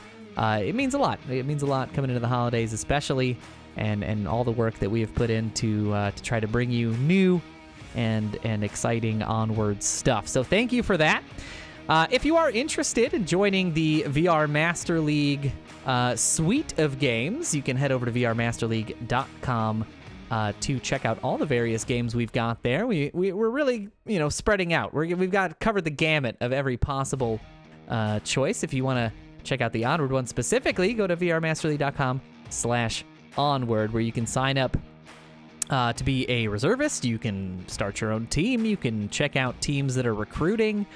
You can actually now register to be a caster. Those applications are open again. So if you are interested in that, please reach out. We will be doing some tryouts between now and Season 9. So let us know about that. You can also find us pretty much everywhere else on Twitter and Reddit and Facebook and YouTube and everywhere. We're all over the place. We're anywhere you want us to be. Any final thoughts for the folks at home before I do our sponsors and our sign-offs? NightFiree. I mean, big shout out to everybody for tuning in today. We're pushing record participation numbers across the board. So the VRML is growing. We're going to keep growing. Keep tuning in to all the different leagues that we have cast going. And obviously come back for more Onward when Season 9 starts, because it's going to be hot. There's going to be a ton of teams in the league to compete against. And I don't know, dude. I don't know how you get better than this, but I think Season 9 could be even better. Trip, what about you? Yeah, after playing a whole season at the top of the leaderboards, I can definitely say that this season the teams have been stepping up. We've seen all kinds of awesome new teams, all kinds of great plays. I mean, the performance level this season compared to last is astronomically better. And it's so much fun to be part of. I love casting, I love playing, and I appreciate everyone coming out and supporting us and watching these finals. Absolutely. I echo everything these two fine gentlemen have said. And with that, from the casting desk, from everybody at the VRML, everybody at the casting crew, all of the teams that we represent, thank you guys again for tuning in. It was a fantastic season. Great play. Congratulations again to the beginners for being the Season 8 Grand Final champion. And we hope you guys have a fantastic holiday season. We are going to see you in Season 9.